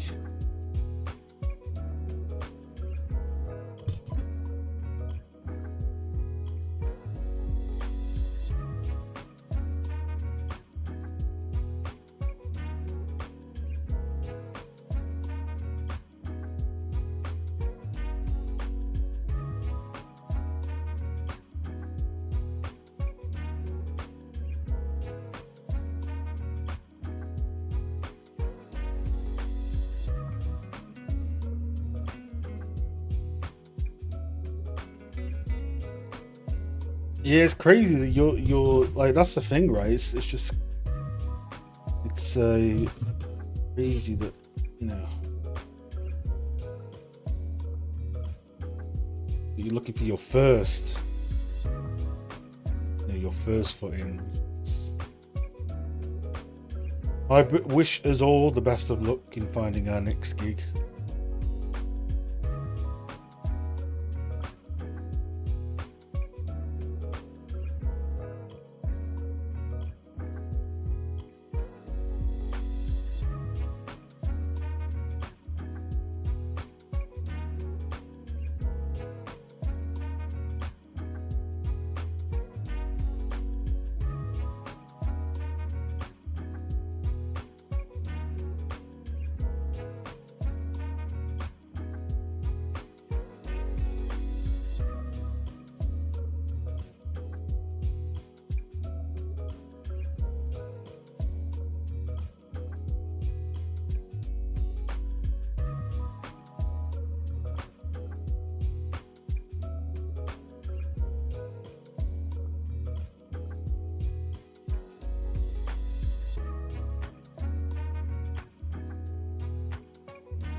That's a Philly.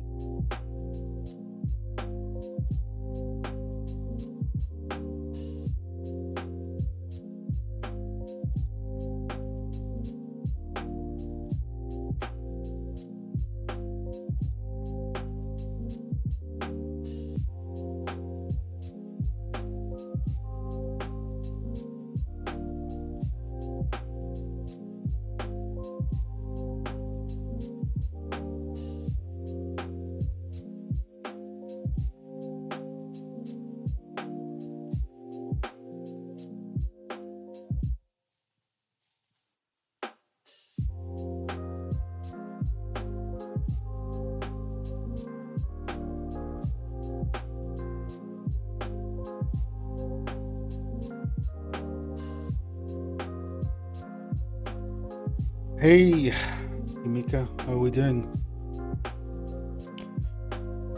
Michaela. Right, laptops are better. Dude, what a name. How you doing, buddy? Lighting is basically in a lot of places, lighting artists are in the technical art team under the same banner. So pretty regularly, I would say. Especially if you are tasked with any sort of technical lighting or shader stuff. Very regularly is what I would say.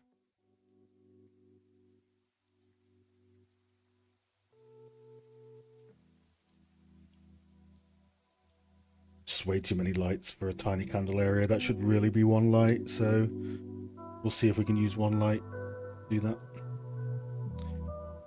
Yeah, dude, Patrick, thanks so much for popping by and having a chat. Really cool to meet you, man. See you next week on the stream if you pop by.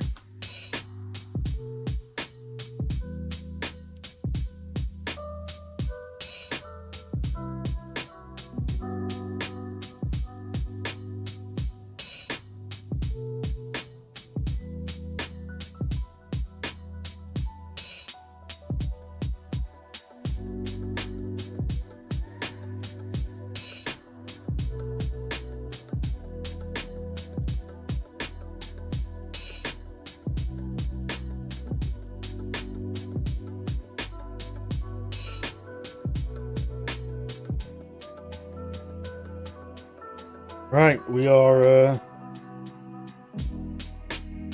pretty much ready for next time to basically try and get this look as close as we can with as minimal lights as we can and for gameplay, which is going to be difficult, but we will try and match our overall colors as much as possible. Most of the technical stuff is done. We need to do some vert painting on the floor with the dirt, and we're going to be working on our lighting next time. I might work on this on the Discord, to be honest, so by the time we get to next week it might be almost done, but I will let you guys know in the stream what we did to it in between. With that being said, I am going to jump into the Patreon stream review channel, and you can come by and basically show any work that you want reviewing, and we will go from there. So let's go and in.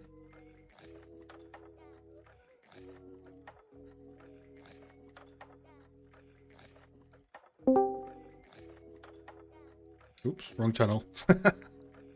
Oh. Totally jumped into the public voice. Who's going to join first? Who's the quickest? I'm watching the Discord. Oh, it's V. You won, V. You were here first. Mm-hmm. Too fast, too furious. Too fast. But yeah, no, me and Leah had an agreement. I'm going to join first. Oh, you should have raced. See who won. If you could throw in this chat, this Discord side chat, any links, I'll load them up on the stream and then just have a chat about what you've been doing and what you want some comments on. Yeah, I've posted my posted the video on my project thread.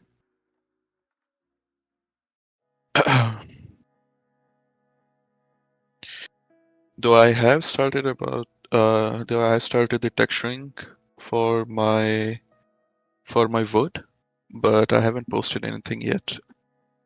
I do have a marmoset rendered though that I just did. Just to check the tiling. There it is. You're looking down at the ground again. Yeah, I know this is one we've Yes. been talking about a lot in the week as well. So Yeah, it's pretty much the same. Now that I've moved to the texturing process, I've been oh wait, actually, you changed the. There was a rationale behind changing the sign to vertical instead of horizontal. well, it wasn't fitting Mm. horizontally. Also, I changed the layout of the building, so this is not the one that we saw last week. So this is my third iteration for this Haven building. And that's something that I also realized while working on this building is that like in order to like get a more refined version of my mesh, I just need to like keep iterating maybe 4 or 5 times until I get to the final part. Dude, you got people in the street like, damn, this is huge. Someone's been playing Cyberpunk. I've been telling him for weeks and months that his level is massive. No, but now that I'm like pretty much done with the blockout, at least in the L1 stage, I'm gonna focus only on that one ramen shop. Yeah. Yeah, I like because At I know this you had a sky bridge here and it was kind of cluttering stuff. The fact I think it's Exactly. better without the sky bridge. Like I think this Yeah. is a good The sky bridge is on the top ability. now. Yeah. Yeah, because then you've got this kind of you're getting more back into the 70-30 rule of you're not having greebles everywhere and you've got these bigger surfaces of like brutalism style architecture. Then you get a Yes. bit noisy more towards the ground. I think the ground will be important, like maybe like adding barricades or whatever's going to go on the ground, basically to help add scale. Exactly. Yeah. I've shifted my focus slightly from the blockout to now texturing, just to like change up the pace and because I was getting bored. You can color um, stuff as well. Remember, the more color, the more light bounces around as well. yes, that too. Yeah. Yeah. So I mean, you already have seen all this stuff Yeah, in the I week. really like the vertical sign. Just be wary of like when you have like these big fans. These are absolutely huge, and then these are like bolts, but they're huge bolts. So sometimes like I think the key is to figure out like if this thing's really big, how would it actually look? Because otherwise you get that sort of feeling that you're in a toy world where oh these are I see bolts the that are one. really big. Yeah. Same thing that you said for those hinges. For these Uh, hydraulic supports, right, with the hinges, it yeah. feels like it is a hinge, but it feels like you're in a small world like a normal hinge. So Mm, I think that yes. would be the trick because you're designing the level as you go. Like you don't have like a blueprint for it. You're kind of making the designs yourself to a degree based off loose reference. So you just got to Yes. keep iterating on designs for like how these Mm, massive things connect into the wall and exactly. all that sort of stuff. Yeah. It's difficult though. It's difficult because you're designing, but you're gonna learn a lot from that as well. Yeah, but like I said that 2 days back when I was iterating on that one mega building at the center, that's when it hit me. Oh, maybe I just need to iterate a few Mm. more times Yep. to get to the final part. Because previously what I was doing, I was trying to like write down all the parameters for that goes behind that the logical parameters and the environment storytelling Hmm. parameters. I still believe those are great, but that might come in later when I'm kind of like 80 or 90% done with my blockouts. Yeah. Yeah. It's cool. This is where it was a few weeks ago, right? Yes. For context, for people that are seeing it for the first time. Oh yeah. But yeah, as you can see, just every week it kind of like develops and develops, and like this one, when you look back at this one in retrospect, it's quite tight and like noisy, and you know, Yeah. yeah, get those AV pictures as much as you can because it really does show how much work you've been putting into the design elements of this. Yeah, it's already on my Miro board. Thing was that I haven't really updated the week 6 of my Miro board. That's why I haven't Yeah. posted it. But my progression pictures are in the Miro board right now. Cool. I think from when you have some ABs, like keep them on your mirror, but when we do like the stream reviews, just quickly throw them in the chat. Yeah. So I can look in the chat, which would be good. Okay. But yeah, cool stuff. I like the space and how it's feeling. I know you've been putting a lot of detail into this like sushi bar thing here. So yeah, it's just getting away from the grey look now, working on even the roughness as well, getting different types of roughness in there. Exactly. Yeah, I started to make a tiling wood texture for my ramen shop. So yeah, I'll probably be utilizing vertex painting for those bigger assets. That's something that's on my mind. And for medium scale asset, I'll see if I can utilize the RGB mask. Yeah. That's kind of that's also one question I had is, so for my larger scale asset, I don't think there's a way to use the RGB mask because again the whole texture size thing. So I suppose the only thing remains is to do vertex paint and add decals on top, right? Or mesh decals. Yeah, because that's a massive building. Yeah, of course. Decals, vert painting, world space textures. I don't think an RGB mask would. I think it would be too out of resolution due to its size. Of course. Yeah. But some of the lower floors for sure, though. Some of the lower floors. Yeah, the medium scale assets can definitely utilize it. Yeah. I love the little people staring in the windows. It just reminds me of the Matrix, where all the Agent Smiths are just staring down the middle. Agent Smiths. I like the vertical sign. I think that's really good. Yeah. Yeah. You just got to make I feel like we just need a front entrance doorway that we can go in, like a reception. Dude, they give you more scope to do. It's just a wall. Yeah, I do need a door over there. And like getting some even if you were to quickly metal is quick to do in PBR, right? It's just black with some roughness. Even if you just start getting some metal on these sort of hydraulic bits, it's just going to break up from it all being rough and concrete. So start introducing some roughness variation along with the texture colors you're doing, even if it's just pure metal with nothing on, just introduce that because it will pop in the reflections.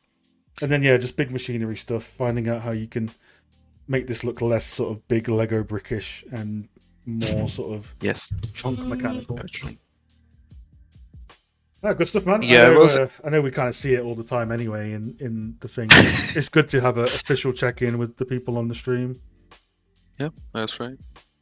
Yeah, and do need to add some more roughness variation, like you said. I was just looking at the roughness visualization view, and it all looks just blank. Even though I have roughness maps on those textures, but I do need to crank it up a bit to make them pop.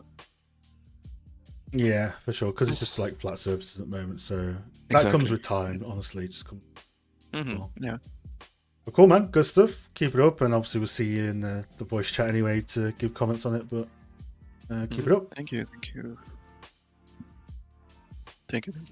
See you.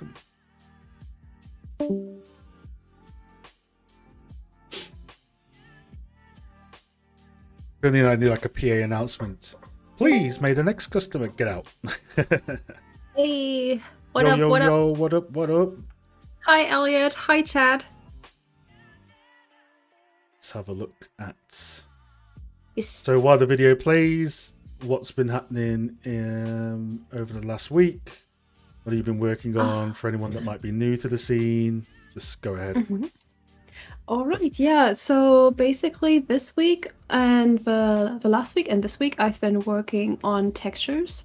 So Yeah, basically going into what makes a good texture. First off, understanding how to create tileable textures in ZBrush, and then importing them into Substance Designer for further texturing, right?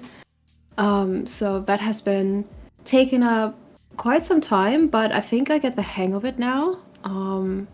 Yeah, basically also going through the entire PBL pipeline of understanding how bright an albedo texture should be, for example. So both kind of stuff, basically, very insightful. Yeah.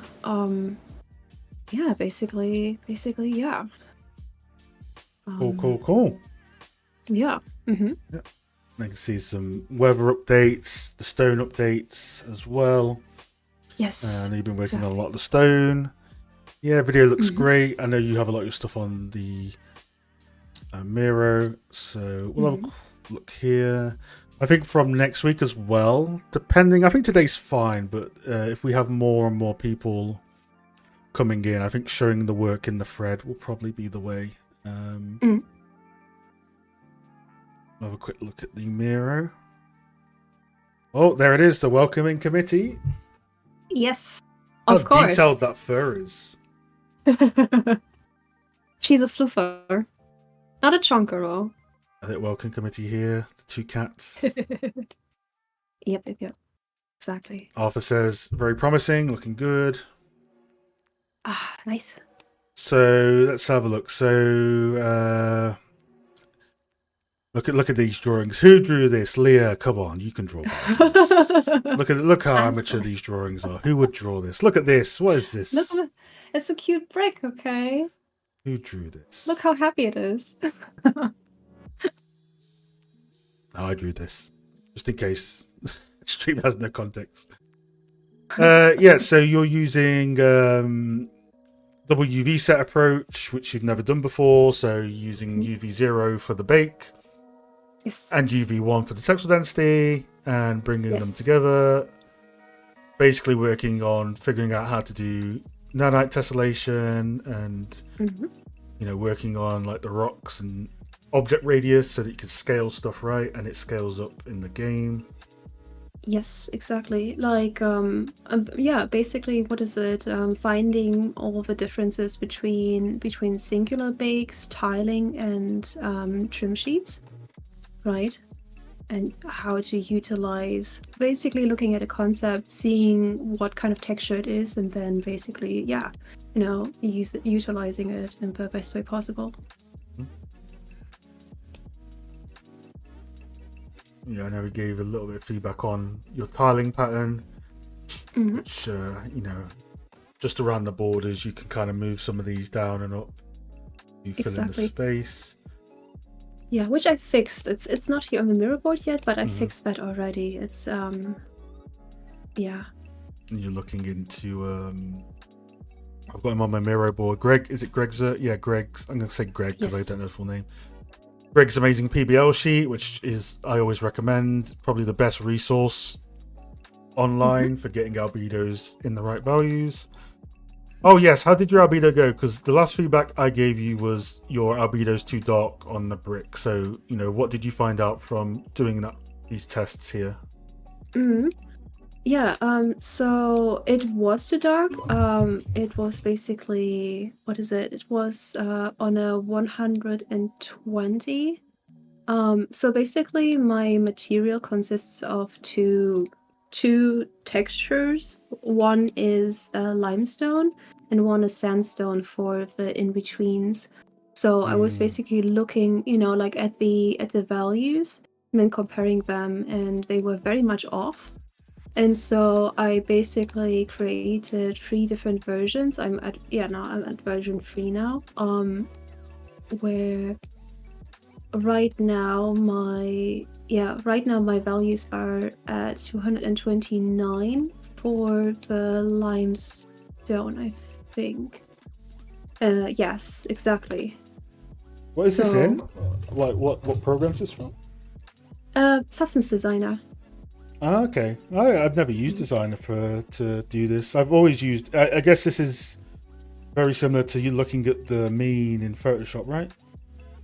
Yes. What is it? I looked at what is it? An article on the internet, basically on how to look at albedo values, in different programs, and yeah, basically, it's really easy. There's the PBR albedo safe color node in Substance Designer, which lets you look at the histogram, which is very Okay. useful.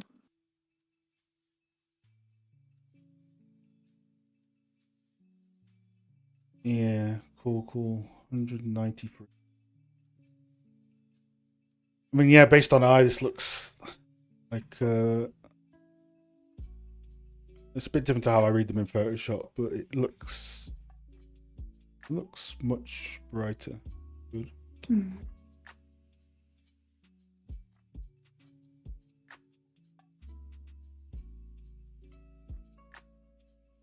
So this was your original one.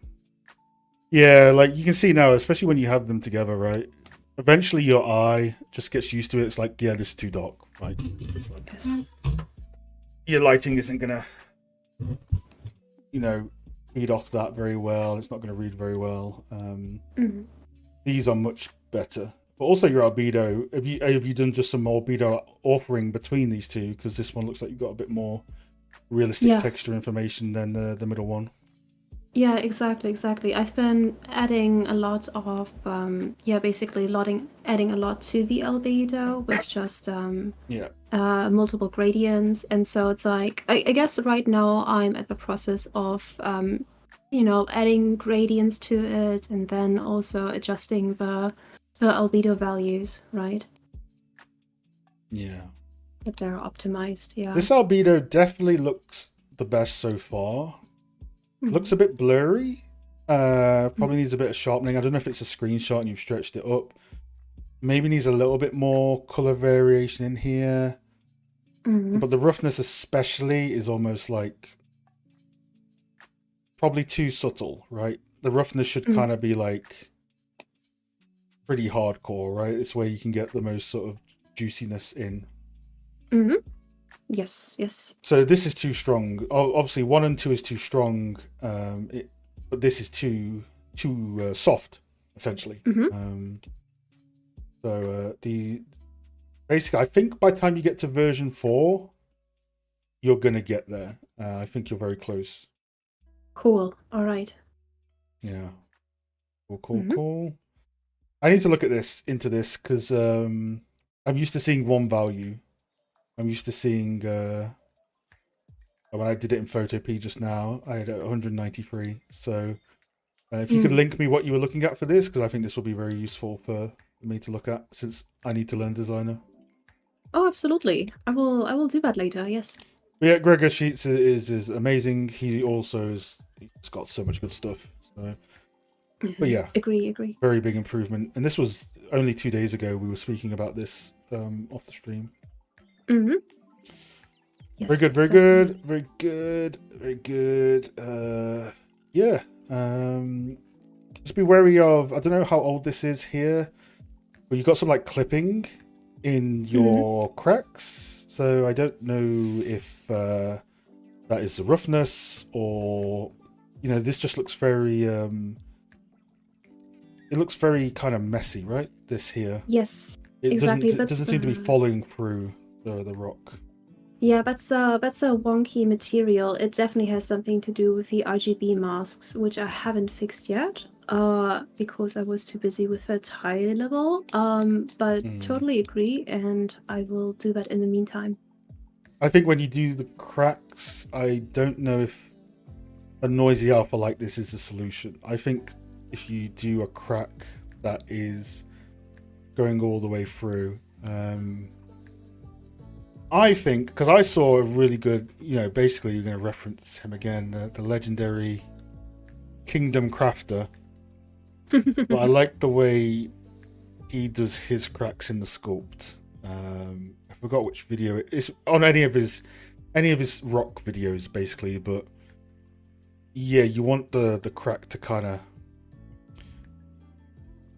you know, it's like following through, and it's you know, he's kind of doing it by he's doing it by hand. So I don't know if putting the alpha on is going to be the way for what you're doing.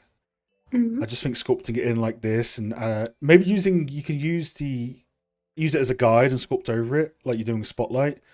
I think probably all for the cracks with some subtle alpha usage like him would be a much higher quality. And sculpt the crack all the way through the tile is usually what he recommends. So Gotcha. All right. I will do that then. Okay. And now you can see here like albedos. Like I wonder what the albedos are. They're too dark, right? Yeah, they're way too dark. Yes. Interesting to see what that range is. We gave this some feedback here already. You'll probably honestly like you'll get better and better at these sculpts because at the moment these are a bit blobby. They're not very hard edged. So the more that you work on this as well, the better. All in tandem. Gotcha. Best way is comparison, right? You know, go and find a similar thing from somebody in the style that you're doing and try and match the sculpt quality. Gotcha, we'll do that. Okay. Yeah, look, reading much better. And then for the stream, this is the progression shot. Mainly for the planks, I think, at this stage, right? Yeah. Exactly, that was planks, and under here it's the guard tower. Guard tower. Yes. Oh, cool. Yeah, I think ultimately it's just going to be the weird cracks, getting it right in the sculpts, getting this harder edged and less blobby. And then, yeah, you've got the PBL down for the albedos, doing more of a pass on the roughness. Compare that to something that you can find from like a Naughty Dog roughness or something similar. You can. And yeah, this is interesting. This is cool. So this is showing you the main range. Okay, that's interesting. I guess what I'm used to looking at is the mean. That's why it says mean, like the average. But I guess seeing the up and down value is probably better. So that's interesting as well. Yeah, cool. Is there anything you'd like to ask before we move on to the next person? No, I don't have any questions. Cool. No worries. See you around in the voice chat. Thanks for showing your work. Yes, thank you very much. Bye-bye.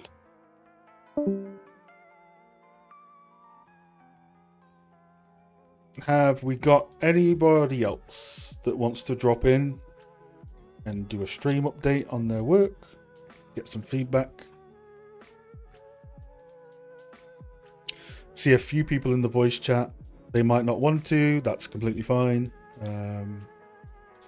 I will wait around. Will probably come off.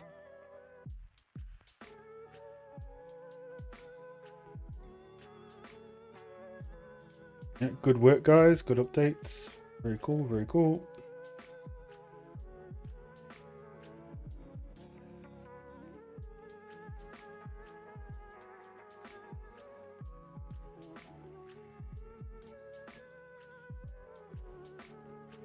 There was someone that left me a question earlier. Sorry, Mike. If you're still here, Mike. I'm self-taught, working games a year, generalist, but been a good learning experience. Unsure what to do next. I've been focusing on realistic props. Don't know if to stick with props or do environments. I really enjoy the style of 4A games and Remedy. I'm wondering if your Patreon membership could help me find better direction.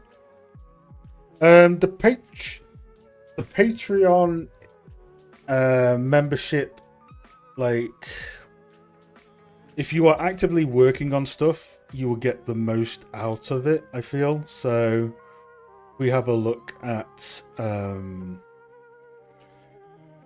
what the Patreon offers you is the community, but also a bunch of videos of how-tos, which are more on environment art. But if you are if you're looking for advice, because there are so many people on the Discord and active in the chat, professionals, hobbyists, people aiming to be professionals. There are so many amazing pieces of advice every day in that chat.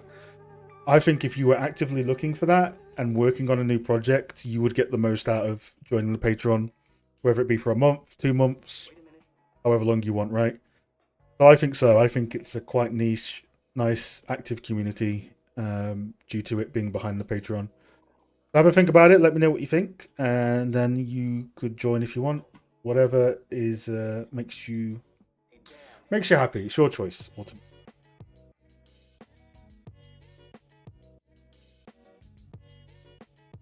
Hey there. Any tips for someone moving from cinematic lighting to lighting? I've exclusively worked on pre-rendered cinematics and game trailers. Welcome, by the way, boss fight. If you're looking to get into lighting, if you are looking to get into cinematic lighting for games, your film, I'm going to call it film or pre-rendered, right? Your film skill set will translate a lot more to that role. However, if you're looking to go from film lighting to video game lighting, there is a very, very big technical learning curve, which in my experience, a lot of film lighters don't like doing. So depending on what your sort of personal preference is, I would start with relighting scenes like I'm doing and relighting them in physically accurate, optimized ways, using the V modes and the correct exposure, and making it so that you can look anywhere and the lighting is effective as opposed to looking at a single angle. That would probably be your first steps into transitioning that skill set to a game one. See you in a bit, Phoenix. Thanks for popping by. How you doing, Crady? You alright?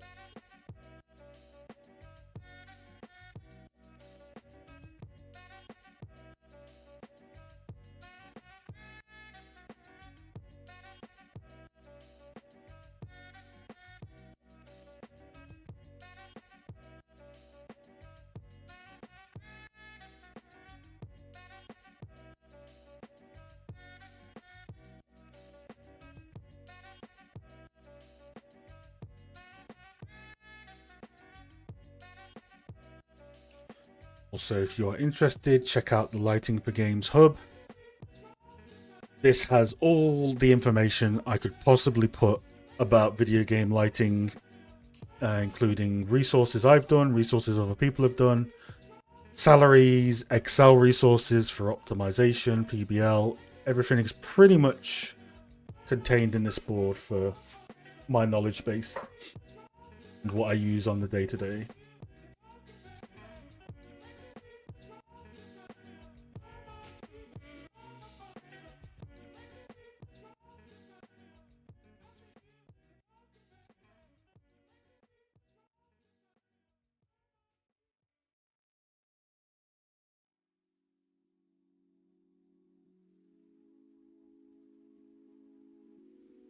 Thank you very much, boss.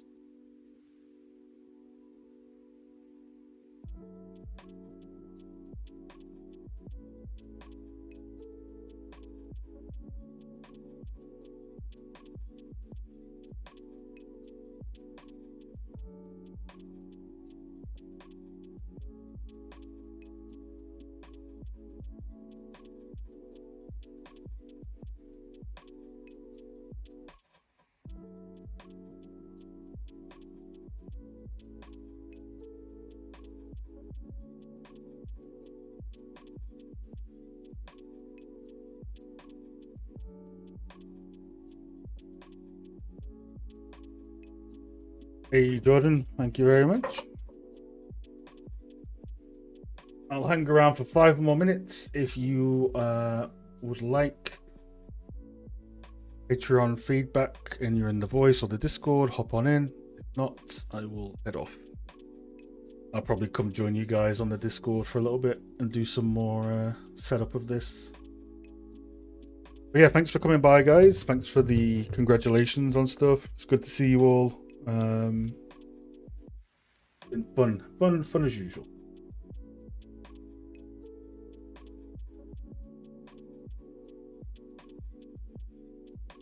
I have to figure out why this directional.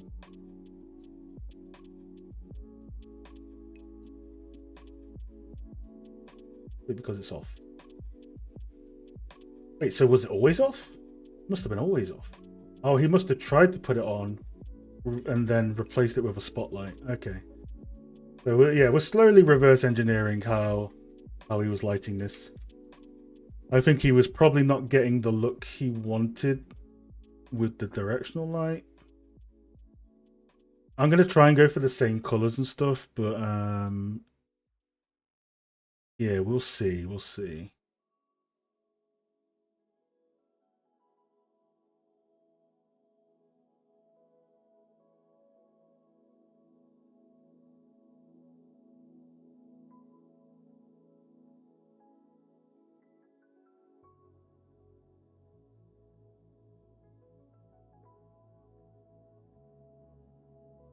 Yeah, see, Lumen loves interiors, so this will be fun to start tackling over the next few days. Thank you, Mr. Brooker. Are you a lighting specialist? Yes, I work in the industry as a lighting artist.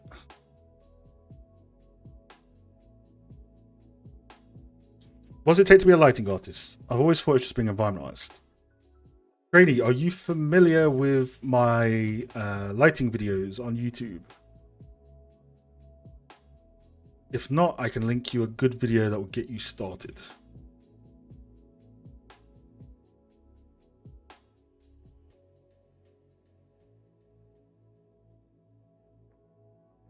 This video. Not him.